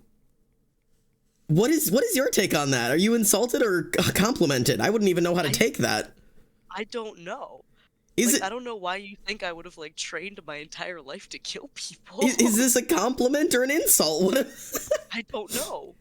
Interesting. What do you, if minus everybody else's opinion of you, if you were tossed into the Hunger Games, assuming you weren't a career and hadn't trained for this, what's your tactic? Not a career. Yeah, assuming that you hadn't. To be honest, I have no idea. Where did Emily go? I don't know. She probably went to grab something. Or she might have went to grab food. I don't know. I'll just say you good. Maybe like, see, I don't know. Yeah. Like I don't often think about the Hunger Games. It's not a situation you're really put in on the daily, you know. No, not particularly. I would say I would probably try to fight, but I don't know if I would be very good at it. I think it always depends. It depends on where I would be coming from, like what my background is. True. If we're going geographically, I would be District 12. How do you determine that? There's a map of Panem that's based on the U.S. and I'm District 12. Oh, tell me what I am. Appalachia, like the coal mines. I want to know where I live. I'll pull it up. Pull me up without revealing my state. They're pretty big, like, areas. Okay, perfect. I hate drawing horns. Bruh. Yeah. The one that you are in, you are District 3. Okay, and do you know what that makes me? I'm not entirely sure. District 3 is... Emily's not here. I need her answers. District 3 is power, I believe. Oh, power? Like the power video? Technology. Damn. I can be beady. They're technology. What am I? You are... 10. Oh, what's that? District 10 is livestock. Hey, Oh. that checks. No, well... You work at a barn! Yes, it checks! You work at a barn. You legit wake up every morning at 5 a.m. and go, oh, barn time! Like... Considering there are 13 districts and 50 states, I'm pretty sure you can do this without revealing your state. Perfect. Mm-hmm. You cannot do that without revealing your... Yeah, it's... District 4 is just Iowa. Like, yeah. Oh, you're District 2? Oh, you live in Indianapolis, actually. I know your city. Yeah. You're District 18. Guess you're on this street in Seattle. Yeah, like... sorry. So that's 1512 on Saint Street, right? If you're Canadian, you just aren't included. I mean, it extends up a little bit. Like, if you look at the maps, it extends upward a little bit. The ones that include Canada seem to be 13, 6, 9, and 7. God, I hate it just horns. goes to, like, the northern border of the United States, then just extends upwards. What breed of Canada are you? Yeah. Don't actually tell me. What breed of Canada? What breed?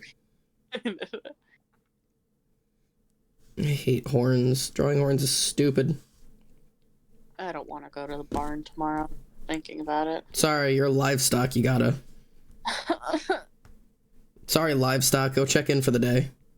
No, District 4 is Oregon, Washington, Idaho, Nevada, California, and part of New Mexico. Jesus. That is not just one state. Oh, you're District 9? You live at 404 Pivot Drive. Perfect. Yeah. Pivot Drive, isn't that Harry Potter? Why did you put fake Yes, address? sir. Like, obviously it's a fake address. It's Harry Potter. Yeah, that says Harry Potter. Although, thank you for the mod's sake, at least, but... Oh, I did a highlight thing. Sorry. Where? No, you didn't. Not according to my thing, you didn't. Let me see. Hang on. Oh, you did. Yo, Xander, off topic. Anything I should have for cosplay of Xander that is a more overlooked part of him, or just a list in full? Sure, let me grab his picture real quick, and I'll go over it for you. Do you want old Xander or new Xander? They're ever so slightly different. I can grab the original character sheet.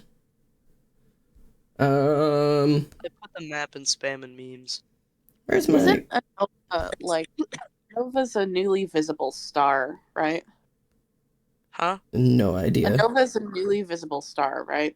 A Nova? A Nova. It's a new star, I think. Okay. Here's your... So I can go over this with you really quickly. Here's your Xander, whatever you call it. A Nova is, yeah, it kind of is a new star. It's Okay. like the middle of the forming of a new star. Alright. So the things that people do or don't know generally, these are his earrings. If you don't know them, he has a industrial and a hanging cross on one side, and then triple rings on the other side. That can also be switched out for the ones that are, I don't know how to explain them, but the ones that are like the I can show them on the other drawing. The golden bars that sit on the top instead. You could also do those. He's got the scar that goes across the cheek, the nose, and then both down and up through the eye and eyebrow. He does technically have facial hair, but you don't have to do that. The old design included mushrooms in the hair. That has been redacted, at least in my design. I do not draw mushrooms in his hair anymore. These are the horns. They've got the spots on them. Original design would be the black choker and then a white button up under the sweater, as well as the strap, which again is different in newer design. Flat top mushrooms on his legs, and then the brown boots. And then if the hair is up, it's always in one braid, and if it's down, there will be little braids in his hair. So that's the original character design.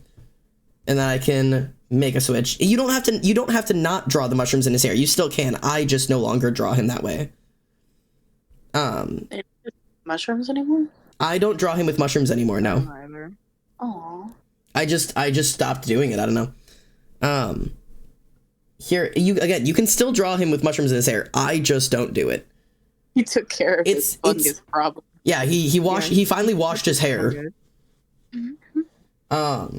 This is the newest style design. Again, pretty much everything is the same. Horns are the same. They're a little bit more textured in the drawings now.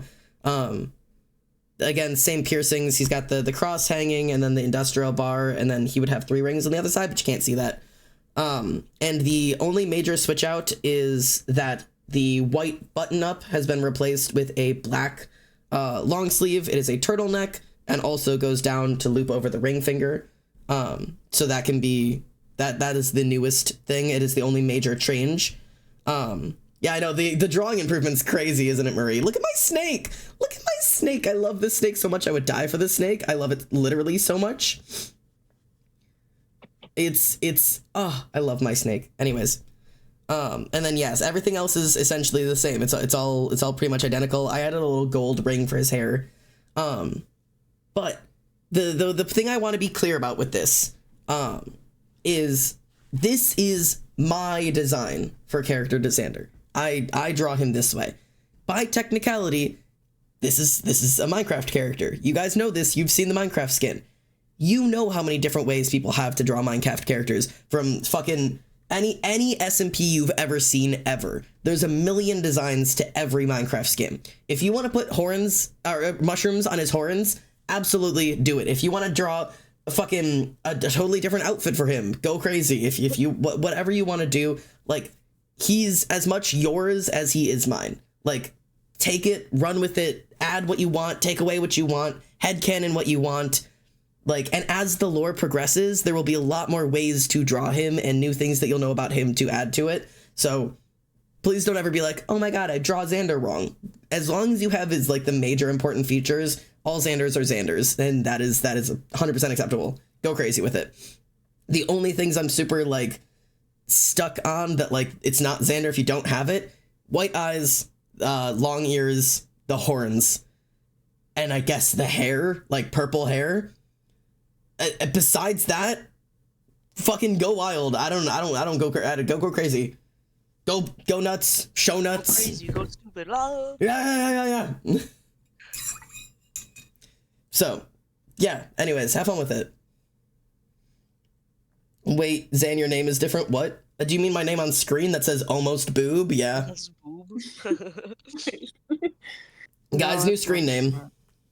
And I'm short ass male wife. That's my legal name. Yeah. First and last. Shout out to my very important mod, short ass male wife. First name short ass. Se- Last name male wife. Yeah. No, first name short, middle name male ass, last name wife. No, short male ass wife.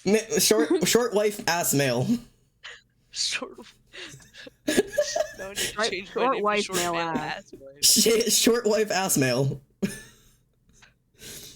BRB drawing Xander with nuts out. All right, well, put that in the adult general. Short wife ass male. Hey, I said that one and I did not get credit. That was the first one I said, was short wife ass male. First name short, middle name male ass, last name wife. Oh. Short Well, male that was me trying to split it into 3 instead of 2, and then I just started mixing them. Anyways, I'm back to drawing. I'm showing my appreciation. There you go. I'll be evolving the cosplay with the lore. I may also need to draw over the videos for the white in the eyes because I'm kind of scared of contacts. Yeah, that's the hardest part of cosplaying Xander is the eyes. Because genuine whiteout contacts are A, expensive, B, if you don't get actual ones that are expensive, you get cheap ones, they're dangerous. They're impossible to fucking see out of. I want a pair so bad because I want to do a genuine Xander cosplay. Because I really, really want to. I have everything in my Amazon cart, and then I also have like a separate website that I get like professional contacts from. I have it all saved.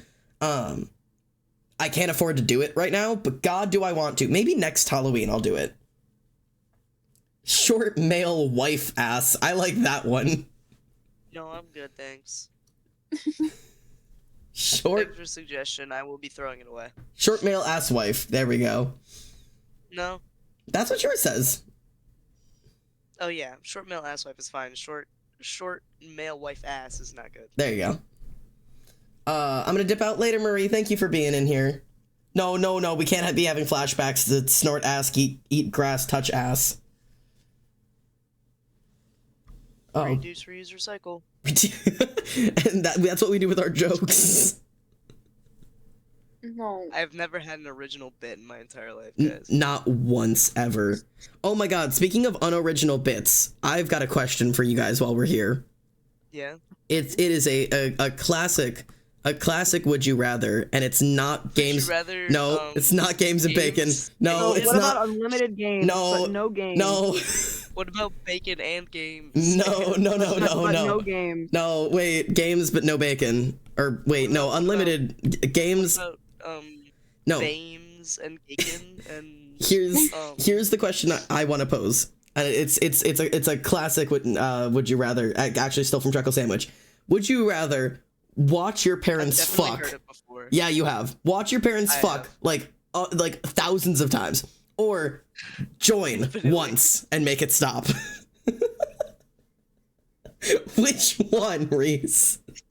Can you give me the options again? The options are you have to watch your parents fuck just over and over again, just for thousands of times, or you can join in once and it'll stop. What if I say my mom is dead? Sorry, man. It doesn't matter. Oh, does it have to be my biological parents? I wasn't even thinking about that. Yeah. Uh-oh.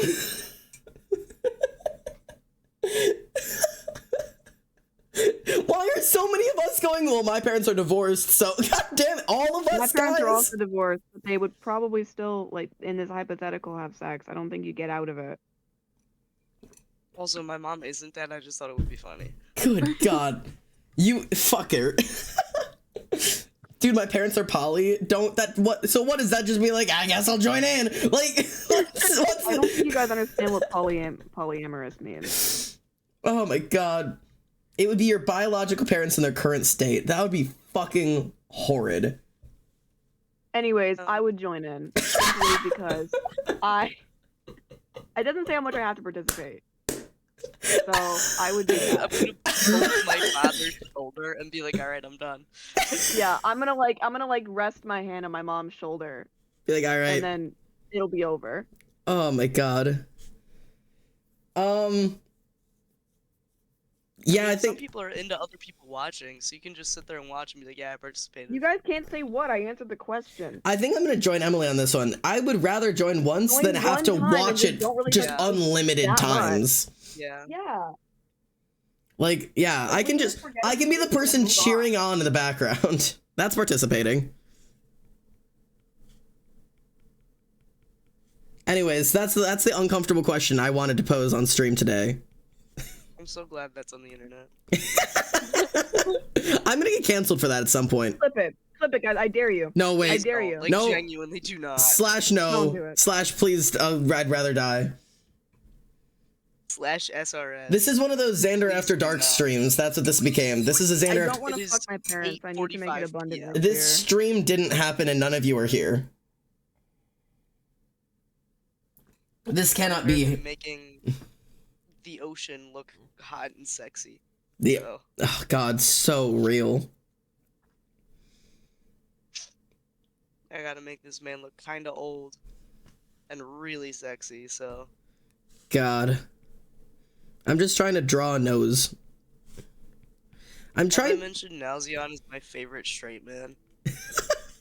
I love you having That's a so favorite straight man. hyper-specific. It's him. It's Nalzion. That's a good answer. Emily, wish it who's was your favorite straight man?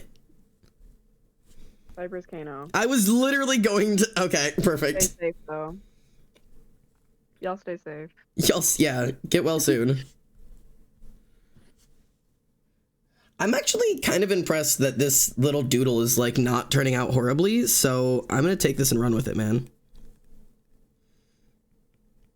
Oh. I remember something. Do you now? I don't. You- It's about hot, sexy ocean. Is it a straight white man? Caked by the ocean. I mean, he might be straight. I've got several questions. Okay. So you remember how we were talking about that guard that I despise? Oh god, we're back to Oh, this. that guy. Him. And we Does were he even looking- have a name? No. He doesn't. does. Sirio named him because she hated him that much, but he does not Yeah. have a name. She had no. to give him a name just to hate him better. Uh-huh. But we were looking, me and Emily were looking desperately for the conversation. You more so than me. But I was looking a little bit. Yeah, it was in the I VC was- chat. So desperately. It wasn't in this one, though. I can't reach the other It was VC in that- Nano. It Yeah. was in the Nano VC. Yeah, because we were in VC there. And I will never be able to find it again because I can't open up so that. sad. What? Yeah, wow. Reese is a savage. Reese said fuck you. For real though. It's like it's the same energies as me and Emily last night. Like, where is the TikTok? Yeah, we were like scouring our fucking TikToks trying to figure out the stupid crow This video. Baldur's Gate crow. Stupid Baldur's Gate meme. Oh god. I don't even play Baldur's Gate. It wasn't even that funny. It wasn't even that funny. It's so much worse when it just turns out like that wasn't worth it at all. It was just 28 crows, and the top comment was, "I'll come, but you better not be 28 crows when I get there." Fucking what? That's all. That's all it was. That's all we were laughing at. My god. Oh, my brain took a second to like process like I'll come over. Not like, man, I'm gonna come. You better not be 28 crows. I think your mind is a little tainted. My mind's a little. Every time this friend group goes come in any way, my brain's like come every time. Come on, man, have some tact. I don't know who you got that from. I couldn't tell you, man. Good. Something off topic, but I Whenever need. you guys say that word, I particularly think of the popular Pokemon Muck, but his name is spelled backwards. Oh, the popular Pokemon Muck. Come, if you will. His name is spelled backwards.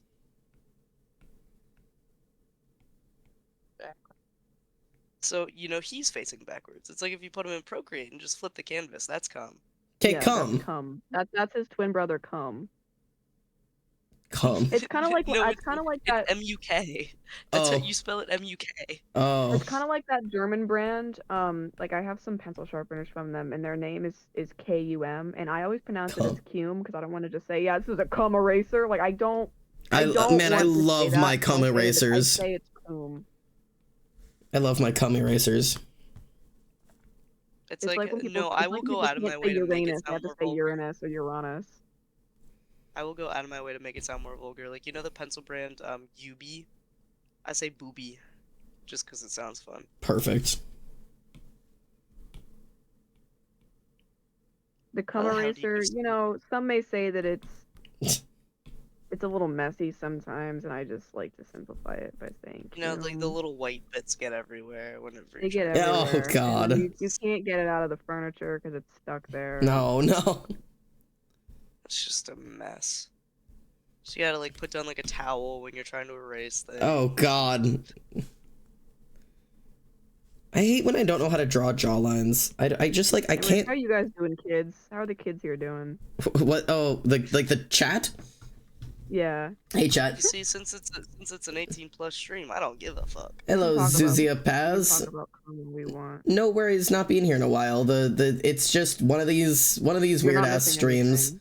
Hey, you're missing lots of things. Come I back didn't more mean often. you. I meant that we're talking about cum.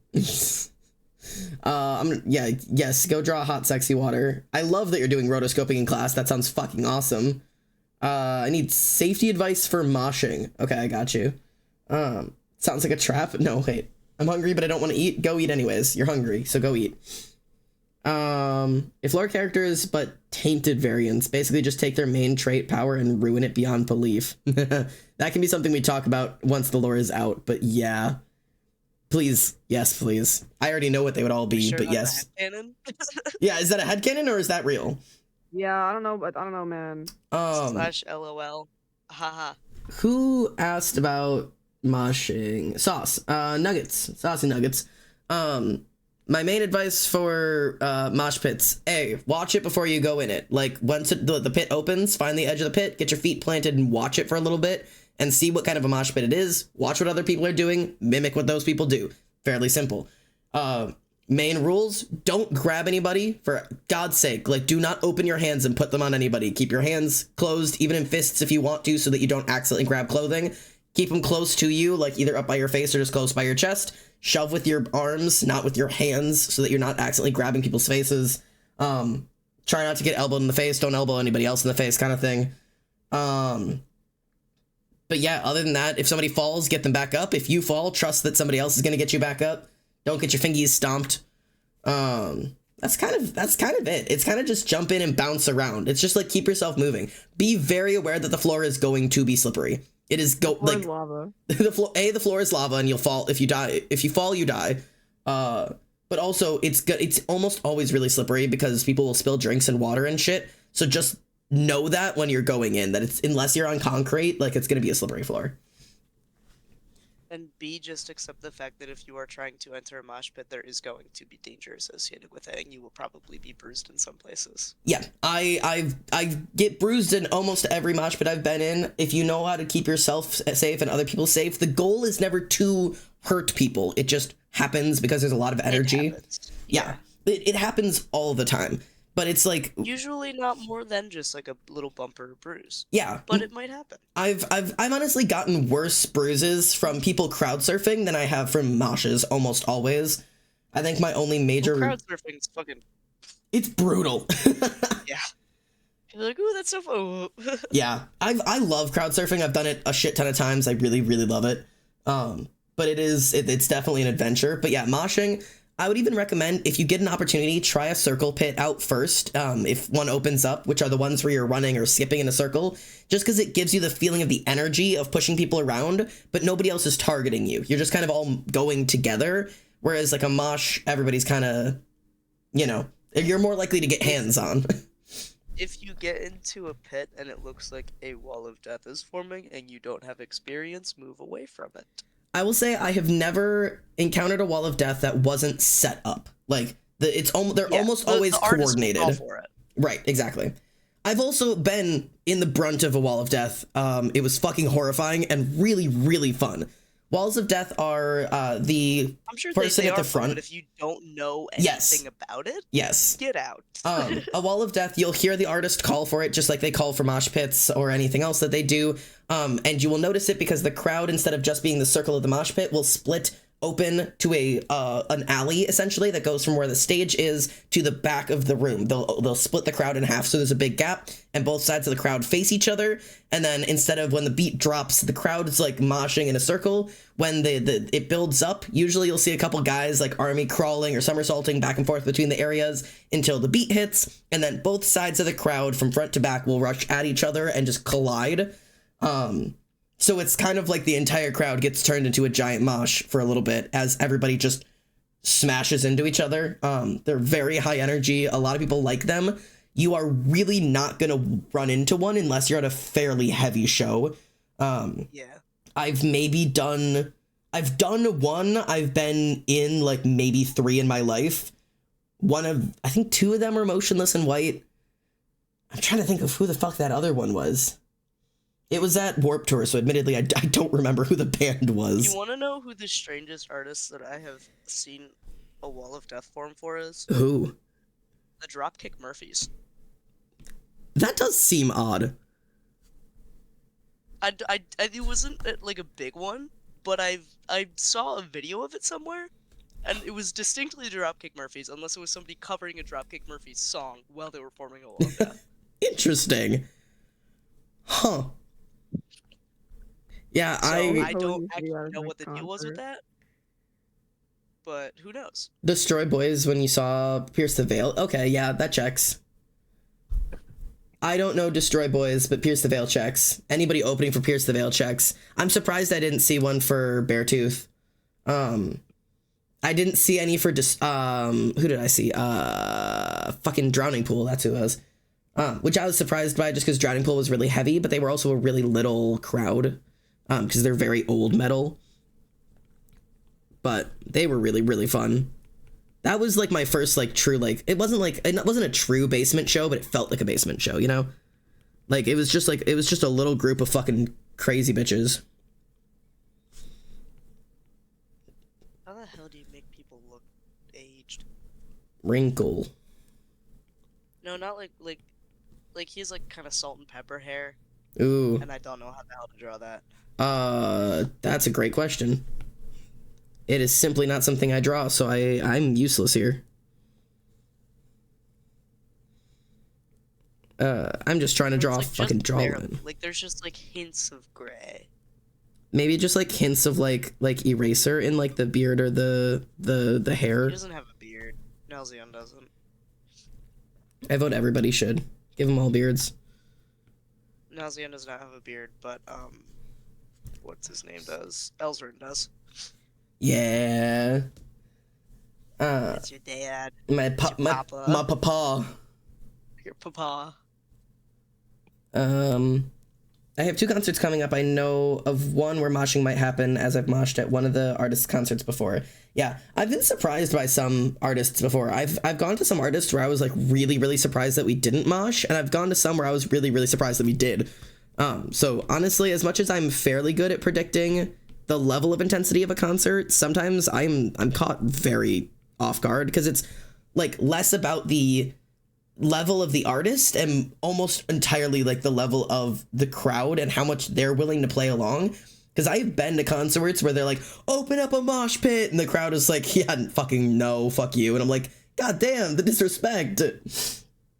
Rat, hello, welcome in. How are you? I hope you're so well. Good to have you in here. If I was some like semi-heavy rock artist and I was like, open up a pit, they just didn't. I'd fucking leave. So The bad. embarrassment. I'd be like, bad. fine. The concert's over. Fuck you guys. You don't want to mosh because you ain't hearing more. Yeah, fuck you. You don't want to mosh? No music for you, you whore. Like, goddamn. The insult. Jesus. Yeah, I've also been to crowds or to concerts where they've had to tell people to chill the fuck out because they were going too hard and people were getting hurt. Like, which isn't super common, but sometimes it's less about the pits and more about the crush forward. That seems to be a fairly big issue, especially at Motionless. We run into a lot where Chris has to stop the show and be like, you guys need to, like, push the whole pit backwards, because the more and more the pit opens up, the more we crush the people in front of it. And, like, if you're crushing backwards, like, if you're pushing back, people can back up to the back of the room, that's fine. But there's a barrier. We can only get so squished. Yeah. And crowd crush is real, and it's scary sometimes. Like that thing, it was like the thing in South Korea where like fucking 70 people died or something. Yeah, there's been a lot of deaths by like something like crowd crush in different instances in concerts, sporting arenas, etc. There was the major one was I think it was a sporting arena, was one of the biggest ones. That like they opened up the gates and people in the back, the people in the back can't see the people in the front, so they're still pushing in trying to find a place, and the people at the front are, you know, it's insane. Saucy says the one you're talking about was a Halloween incident in South Korea. 156 people died. Yeah, people do die from things like crowd crush. Like a back alley that you had to like walk up the stairs. I saw like a video on it. Yeah, I know exactly what you're talking about. Like if one person falls, they just kept going backwards, yeah, like down an alleyway. It became like a fucking like a tsunami. Yeah, like the dominoes is the word I was thinking of. Yeah. Yeah. But so that is it's almost something you will never run into in an indoor concert because of the way that concerts are set up. They cap tickets, they sell out for a reason. But major events that are like usually outdoors or are large to a degree that people aren't stopping. Yeah. Crowd crush is one of the most dangerous things to happen in major concerts like that. And again, it's such a rare situation because it's got to be such the right mix of wrong situations for it to happen. But there hits a certain point where you can see a crowd kind of becomes like water, where like if one person's moves, you can see the ripple that it forces across other people, and it starts to move and push. And that's when people start getting dangerous about it. Because if anybody starts shoving too much and one person hits the ground, that could be a death right there. If you fall during a crowd crush situation, you're screwed. Like, that's why number one rule in anything, especially stuff like mosh pitting, is if someone hits the floor, get them up. I have only actually hit the floor during a mosh pit once, like ever, which is impressive for me because I'm small and stupid. And I genuinely like small and stupid. just the truth here. But like, it was like, I always knew the rule was if they fall, get them up. And that's like an obvious rule in my head. But I never understood like how genuinely important it was until the moment I was on the floor of a mosh pit and realized like I could not get up on my own. Because the second I got one arm under me, there was another person hitting me, and then somebody was falling over me, and now I'm a tripping hazard, and now like I'm getting hit in the head. Like, I was only down there for maybe like 7 seconds, but like I saw my life flash before my eyes because like I couldn't do anything. I couldn't get any part of me underneath me to get myself back up until there was a man under my armpits hoisting me into the air. It was wild. See the crowd. Yeah, genuinely. And like I would like get like one arm up, and then there was a man on top of me, and I was like, what the fuck am I supposed to do?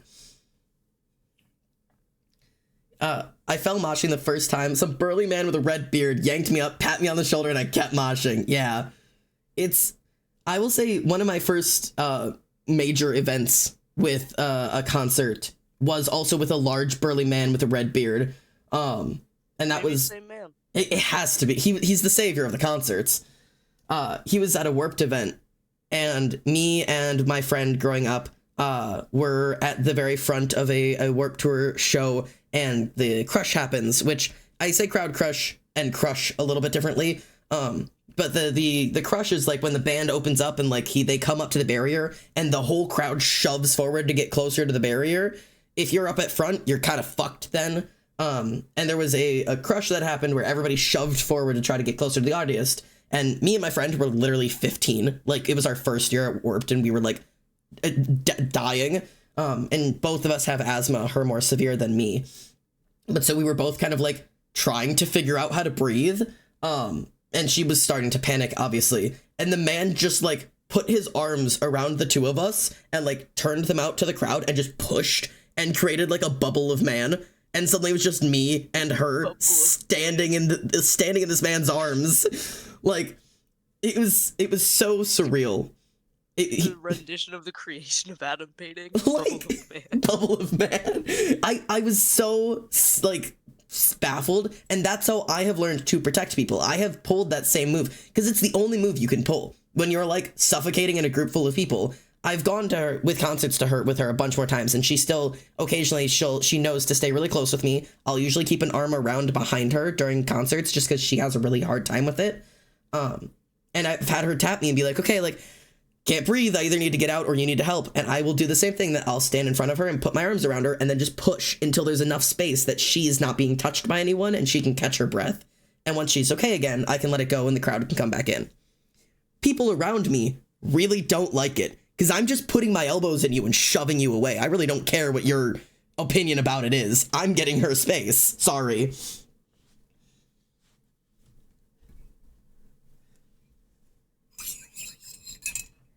My only takeaway from this conversation is actually I don't want to go to a concert. Still to this day, concerts are my favorite place to be in the whole world. There are two places in the world that make me feel more at peace than anywhere else in the world, and that is the middle of a concert and the bottom of a pool. There's nowhere in the world I feel safer. I finished Nalzion. Yes! Yeah, and I will say, like I said, this stuff is literally only like heavy metal or like rock concerts. Apparently Dropkick Murphys. Yeah, and the Dropkick Murphys, I guess. I've even been to like punk concerts though, and punk concerts aren't violent like this. Like it is metal. Lovejoy was nothing. We were just jumping around and having a good time. There's no crowd killers, there was no anything. It was fantastic. Punk festivals are super cool. Putting him in fridge art. Yeah, share the art. I love this stupid song. This song's been in my head recently. I don't know if I like the hair or hate it. Let me go see it. With my head up in outer space. Oh, I love it. I love it.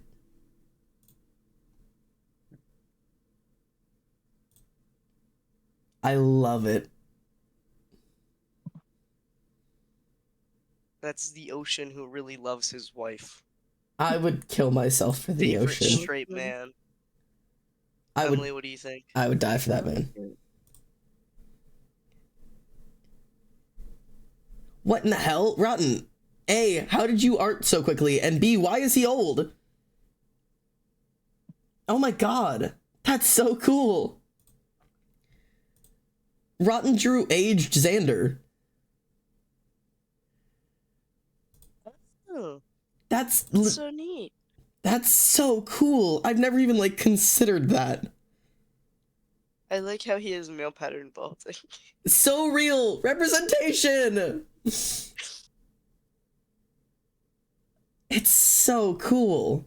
Your style is so delicious, by the way. I've been watching you put out stuff recently. It is gobble it up. Absolutely. I fucking love it. You've got some good shit going. Are you in here? Am I just speaking? Oh, you are in here. Okay. I had to make sure you were in chat and I'm not just speaking. That it's gourmet. Okay. Your style is so recognizable and unique. I love it. No, for real. Genuinely. Punks are some of the most safe and chill people I've ever met. Yeah, punks are your best. I feel a lot of safety at metal and rock concerts just because of the type of people I like being around. But you are safe in a punk concert, man. The people there are either there to just listen to good music or get fucking high, and that is the only two people. They're just there to have a good goddamn time. The worst thing I've experienced in a pit is like when you're at a barricade and the people behind you will pull anything, any move to get in front of you. They were about to break my sister's fingers and elbows in our backs. Yeah, luckily, rock concerts, you don't get that. Because admittedly, a rock concert is less about the person on stage and more about the environment. So like people aren't like choking each other out to get as close to their person as possible, because I have found that in general, not as a law, but in general, metal fans and rock fans are there for the music and not to be parasocial about the person on stage. As a generalized statement. Like we really like, I've seen Youngblood like 4 times live, I think it's been 4 times now. And like the second time I saw him, like I was just there to be like, I've spent the majority of the concert not even facing him. Like I was just in the pit having a good time because I wanted to be there, hear his music, be in the same room as him, but also be in the concert and be in the music and be with the crowd. And like, that was what I was there for. And there is a concert I went and I spent the entire time first person in the barrier, like literally like leaning over the barrier to watch him. But there was also a concert I spent the entire time not even looking at his ass because I was there for the pit. Like, I'm here to have a good time. It's wild. Concerts are wild. Emily and Xander, should I do the Enchantress next, or should I do Elzrin? I mean... Or Zeliazar? Oh. You've already drawn Elzrin and Zeliazar, so it's really up to you whether you want to design an Enchantress or if you want to just draw the 2 you know. Maybe I'll design Enchantress and then decide who I want to there you go. color next. Yeah, I would say give Enchantress a shot. I'd love to see her. I need to make her serve absolute cunt. Absolute cunt. Unfortunately, have to serve cunt. She does have to serve a lot of cunt. It's vital to her character. Literally all she does is serve cunt. All she does is serve cunt and complain. And eat hot chip and lie. Damn right. And charge her phone. And be bisexual. So real. Charge their phone. Mother Dearest is coming to concerts with me, so I'm making her a little PowerPoint on how to stay safe. She doesn't go or like concerts that much. It's up to you whether you want to stay like side by side with your mother or if you want to put her in the back. I have seen people do both when bringing their parents to concerts. If you want to keep her side by side with her, yeah, give her the PowerPoint, give her the rundown, let her know what it's going to be like, teach her safety signs, all the little fun things. Otherwise, most parents will just go get a drink at the bar and hang out in the back of the room, because as soon as you get out of the main group of people at the front, people in the back ain't even touching each other. You got space to stand around, sip your drink, and just bop. Mad chillin'. Mad chill at the back of a concert. I sometimes will hang out with the people back there when I'm recovering from crowd surfing. I'll like do my loop around, grab a drink at the bar, like down some water, hang out with the people who are having a good time at the back. Most of them are usually high or drunk, and then I'll like dive back into the crowd. Give me a hair color. For her? For her? Like, what do you imagine? My first thought is black. I would say black or brown, but you already have Camille who has brown, so I don't know. Camille's brown and green, but Camille and the Enchantress are indeed related. Yeah. They are related. I would say black and green is where my thought goes. So I always imagined brown. Dawn says pink. I don't know if that's quite the same. I'd say either like a light brown, dirty blonde. Pink hair can be or dark brown. but she is indeed cunty of the earth. Bro, she is so cunt. She fucking hates everything. I love her. She hates you guys so much. Damn right. Inking. Okay. I have to color my Xander. It is taking me so long, and I'm just finishing the first character. This is a nightmare. She's my definitely aunt. like She has to like me. she's definitely like just a little bit okay with Feokin and Ayla, but Yeah. Sagiri's like a little bit of respect. Ares fucking hates it. Can't stand. Why did she choose him? She was the last one. Oh my god, of course she got the pick last. Poor queen. No. She was like, God, he likes plants. Fuck me. Fuck. That's all she knew when she picked him. And she was like, oh, plant lover, perfect. Then she met him. She was like, what the fuck? Wonderful. And then she looked at him and she was like, oh. She saw an orc in a dress and went, ah, fuck. How would you feel if I send concert videos I have from earlier this year? Yeah, we have the Hive Family Photos channel, like, for a reason. Like, go wild. Like, share whatever brings you joy. Just be careful not to share, like, your full legal name or the state you live in. Which I only... IP address, yeah, social security number, mother's maiden name, driver's license, the street you grew up on, the name of your first school, your first pet, your father's middle name, the name of your best friend, the hospital in which you were born, the street name you lived when you were 7, the school you went to in the 7th grade, your favorite band, your favorite food, your least favorite color. Get dominated. The way you want to be buried. Ooh, RJ. Oh, thank you for the your birth resub! plan. Wicked, thank you for the resub for 20 months. Jesus Christ. Ooh, yay, art. We're arting. Hello, Oblivion. Oh, Oblivion and Wicked, you're both here now. I don't think you guys were both here when the thing happened. So let me pull it up back up for you really quickly. Wait, hang on. I have to show you something. Wicked and Oblivion. Hello, hello, hello, hello. Look, my Twitch year in recap thing happened. And I wanted to show you guys it. Not that I have to go through all of the events again, but the reason I needed both of you guys here is because, 1 million channel points, well, 420, haha. But, besides all of the fun numbers that I'll send pictures of later, there was a countdown for the loudest fans in 2023, which is like a combination of like how many hours you watched and cheering and bits and donations and chatting and all of those things. And you guys are on here. Y'all. Wicked and Oblivion. You're both on here. So, shout out. Whoa, they're in a different order. Tyrio and Wicked have swapped places, and so have Death and Dawn. Oh my god, we don't have a genuine top 10 or top 9. They've shuffled them. No. Well, I'm still 9, so yeah, I guess I'm still not on it. whatever it means. You guys were some of the top. Yeah, Dawn, you're also on there. Is it live? I don't think it's live. Unless it is, I genuinely don't know. no, it wouldn't be live because Poison hasn't been here today.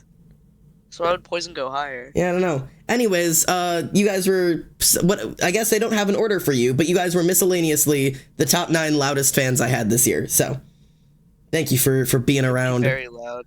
So loud. I like blowing cold air, so I mean, I guess that makes sense. In reality, it's not even like how much time you spent here. It's just how loud you are while watching stream. Like they just like record you while you're watching. They wiretapped your tablet. Yeah, they all know that while you're watching, you're actually just screaming at your phone. Screaming. I'm still number 1 in my heart.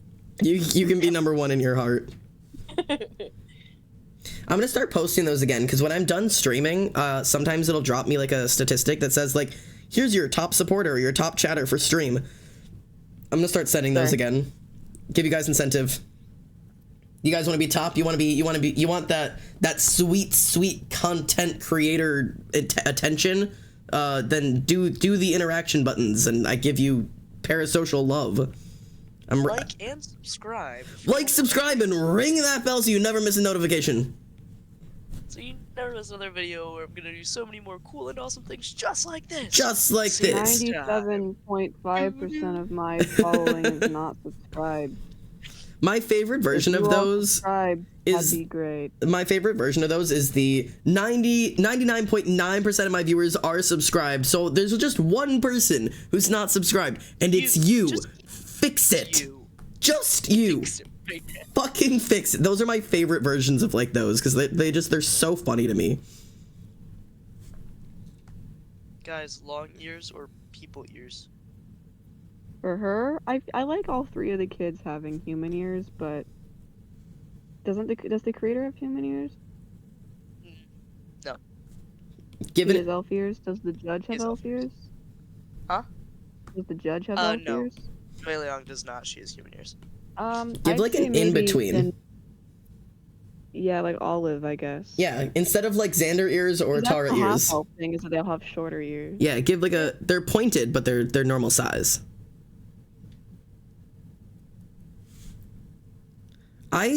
What is your guys' opinion on like semi-extreme like body mods like that, like people who go and get their ears like pinned and pointed? I don't really care.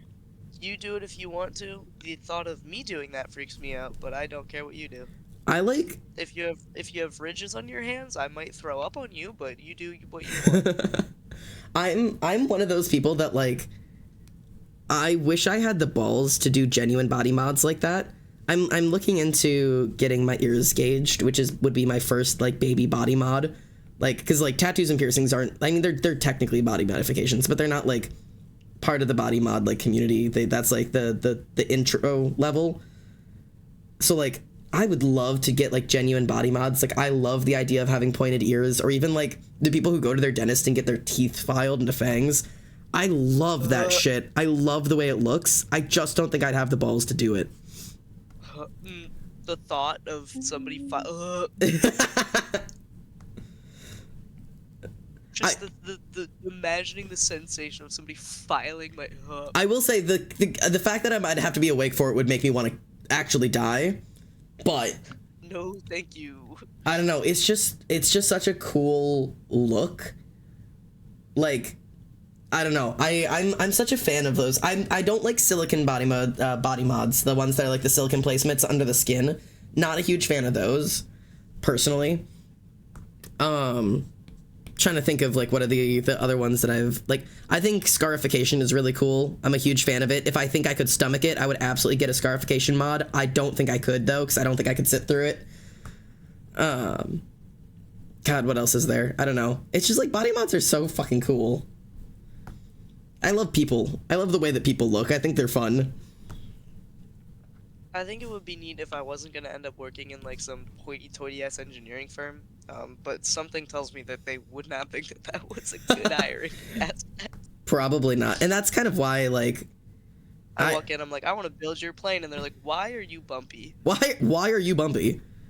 I will say, I have plans to do a lot more things with my body in terms of body mod stuff. If I can ever guarantee I will never have to work an in-person job again.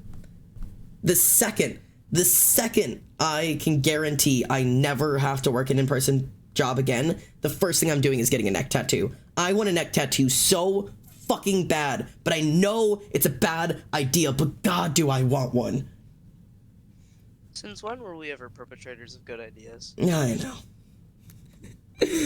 My mom thought I would never get a job again when I got my bridge pierced, and obviously my bridge piercing is not out right now, but I got my bridge pierced, like, while I was working at front desk at a hospital, and not a single person gave a shit. The biggest, like, comments I got were like, did that hurt? And I was like, no. And they're like, oh, cool. And that was it. Like, I can't wait to go get, I'm as soon as I'm done with the top surgery, I'm gonna go get my bridge re-pierced. But I have to wait because top surgery. I was supposed to call the surgeon today. I need to do that tomorrow. Somebody remind me. I won't remember, but I'll try. That's okay. Oblivion says, scarification, what is that? Scarification is a style of, not style, but it's similar to the style of tattooing, in which it puts art on your body, but instead of tattooing it by putting ink into the body, they draw it onto the body, and then they take the upper layer of the skin with a very, very sharp blade, and they cut it off. So that skin is just not there anymore, the top layers of it. And then they let it heal. And so the scar forms in the shape of the art. There are lots and lots of possible complications. If you're going to Google it, trigger warning right now. Don't be stupid. Don't be fucking dumb. If you're going to Google it, they will show you non-healed ones. They will be very, very bloody. Like, you're gonna see it if you're gonna Google it. Totally can. You could look up healed scarification. You might be a little bit safer there. I am somebody who does not get squeamish, and I watched a video of scarification get done, and it was totally fine except for one part that I was like, like it made me shiver a little bit. But like, yeah. So is Azazel. Yes. That's why I was watching the video, was because I needed to do research for Azazel. You know what I think is kind of cool, but I would never do? What? Cold branding. Oh, I full agree. I don't think I could do it, but it's so cool. Seems neat. I can't, nor do I really want to. I just think it's cool. Yeah, I love any of those styles of putting art on your body in different ways. Scarification, branding, tattooing, like, it's such a cool concept. I love bodies that are covered in art. Like, it's just, there's so much you can do with the human body. We have the coverer in call. the The- one who covers. The one who covers. Emily, how do you feel being the coverer? What does this mean? Oh, the one You're who the covers people in You art. cover bodies. You cover bodies in art. How do you feel Oh. being a coverer? Yeah, how do you feel with your designation? It's okay. I would love to be a tattoo artist, but it is simply just not in my life right now. Maybe someday I'll chase that one, but I've got too much other shit I want to do. Emily's apprentice. Emily, would you ever take me on as apprentice if I let enough time pass? Like that you could take me on as one?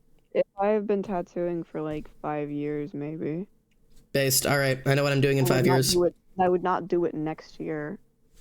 But you're telling me if I waited 5 years and then asked you to apprentice me, you would? Technically, you're supposed to wait 10 years. I know but it's technically supposed to be 10, but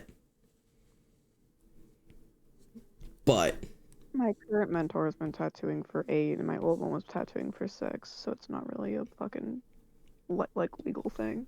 perfect. All right. Legal. Sometime within the next decade, I will become your tattoo apprentice. Legal, it's just not. I've There's not decided. like a registered process to train people.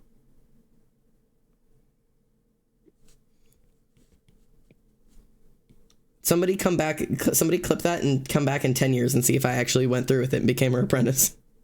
You've asked me this question before, by the way. Have I? Cool. Yes. I love when I remember conversations. I hate it here. I've fully made the acceptance that I'm going to have to start taking my ADHD medications to work again, and I'm really upset about it.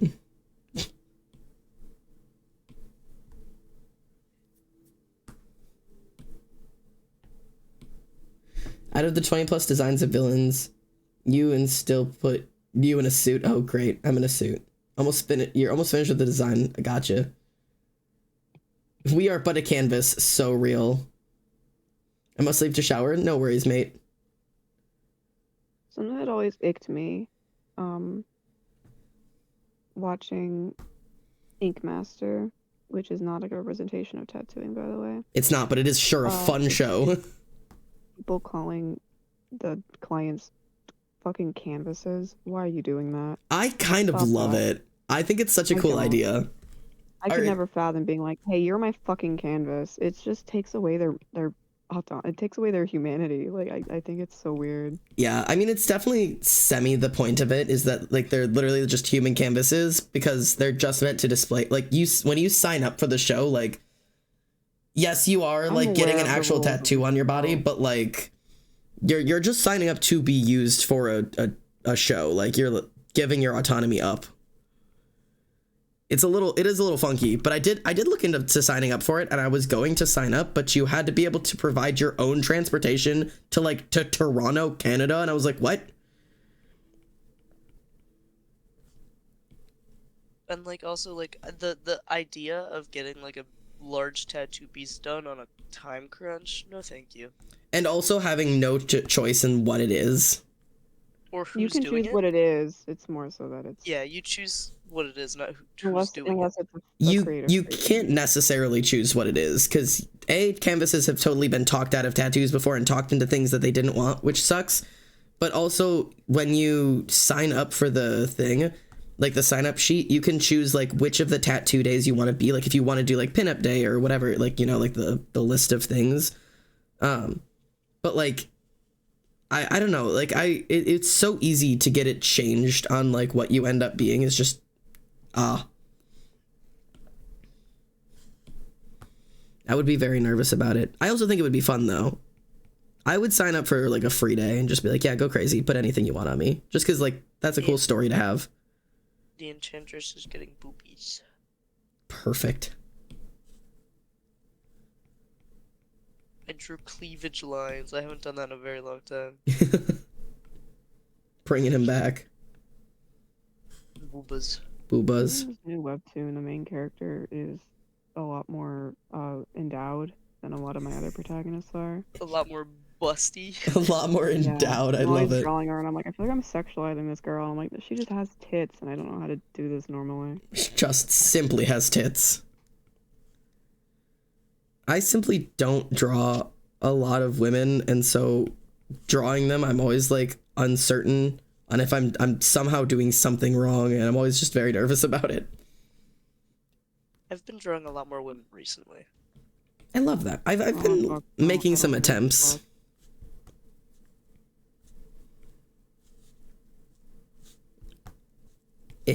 Stupid cross earring. There we go. Okay. All right. One character down. God damn. That only took an hour and a half. Let me see, actually. Canvas information. Yeah, that only took an hour and a half to get one simple drawing of my character done.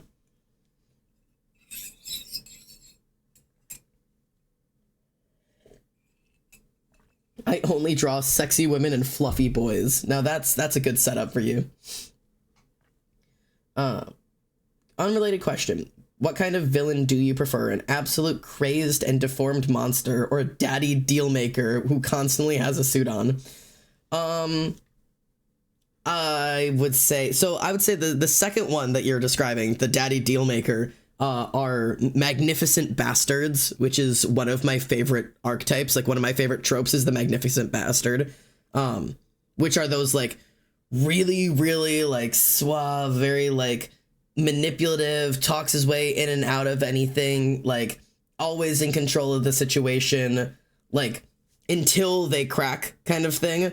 I am a huge fan of that trope just because the trope is so fun to watch. It's fun to watch somebody be like smart and charismatic and also evil, just because it's fun.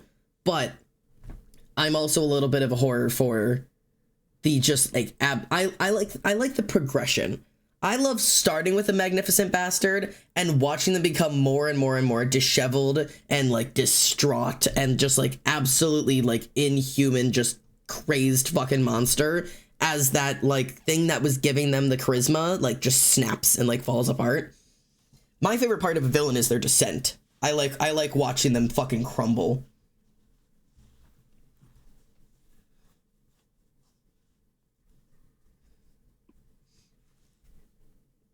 Me giving no characters a flat chest, just tiny or big. Oh boy.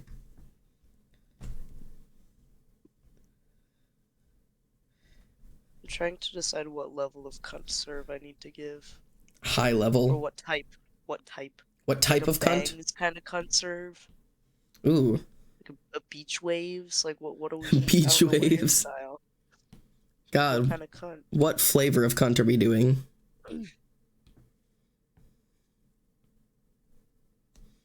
I have to. Straight hair, curly hair. I don't know. I mean, I imagined straight hair, but like that was just my vision in like my brain. Obviously, not my character. So like, My mom just came in and gave me a gourmet cupcake why is it gourmet? because Someone for made. what kind it is. I, It's from this place called Gigi's Cupcakes. Oh, it's Christmas. I love that. you're over there with Gigi's cupcakes, and I'm over here sipping my 4th cup of coffee for the day. Cupcake. And now whose decision was that? Mine. That was me. And what can we not get upset over? I'm not upset. I'm simply stating Our information. own decisions. Yeah, that's me. Well, if it isn't the consequences of my own actions. Fuck. I need to erase this so it fits within the box. Xander, get back in the box. Okay. There we go. I'm trying to have it like it's a little fun to have them like both in the box and like slightly out of the box. So, I'm doing my best over here. But there we go. Okay, one character down. Wait, these are supposed to be simple? I've just been going ham on these. I'm drawing them fully. I'm just like, I wasn't planning on like shading them or anything, right? I don't need to shade this, right? Nah, shading is for losers. So real. I just do a pencil sketch and then I'm done. That's honestly, that's the way. Fuck all of this. Let's just go back to just the sketch of him. All right, that's one character down. All right, let's get Xander in a group here. We'll group him up. Next group. First OC. Oh God, I have to sketch Black Star. I have not sketched her in a long time. I don't really draw this girl at all anymore, and she used to be the only person I drew. Keep in mind, if you want to do what we discussed after stream, it will have to be soon, because I'm going to bed in like 30 minutes. Oh yeah, we could also wrap today. It is like 9:30. Well, I have been live for 2.5 hours. Yeah. Guys, one character per day. That's how we're gonna play this game. Oh shit! I totally forgot to announce this. Chatters of high and low, and anybody who has any interest in the viewer SMP. We are doing our Christmas tree decorating tomorrow at 7 p.m. Central Standard Time. Nope, Eastern Standard Time. I don't know how to think. 7 p.m. Eastern. EST. Normal people time zone. Yeah, or normal people time zone, me time zone, which means like 2.5 hours ago. New York time zone. We are decorating the Christmas tree in the viewer SMP tomorrow, 7 p.m. Eastern Standard Time. Be there or be a hoe. That is about all of the information. I will not be there. I will be taking an exam. So There you go. Godspeed. It's one of the only days that we were able to set it up. I was going to do Friday, but I have a birthday party, and I was going to do Saturday, but we may or may not be having D&D that day, and may or may, like, Oblivion's busy that day, and I don't know what I'm doing anymore. So I'll meet you guys there. Wicked, we will be going pretty late, so if you get off of work at a normal time tomorrow, we'll still be alive when you're there. So hopefully, fingers crossed. Tomorrow? Yes, tomorrow. Is that okay with everybody? I know that's not a normal stream day, but it's the best option I have at the moment. All good? All good, captains? Wilbur Soot's crying in my ears. Fair warning, please no one drop water off the tree. Yeah, guys, don't be dumb, but I won't do that. Alright. Let me get everything out of my goddamn way, and we are gonna raid Rio apparently because I have been told to, and I do what I'm told. Ooh, where's Rio? Rio, where are you? Are you live? You totally are. All right. Let's get you over to Rio. Rio does things. Beep. All right, I'm gonna load up a raid. You guys be good. I will see you guys back here tomorrow night. I know it's not normal stream time, but be here anyways because fuck you if not. And that's about it. And thanks for being here. And thank you, Reese, and thank you, Emily, and thank you, Terrio, for keeping me company and chitter-chattering. Yeah. Tyrio has said like 3 words. Hey. I know, right?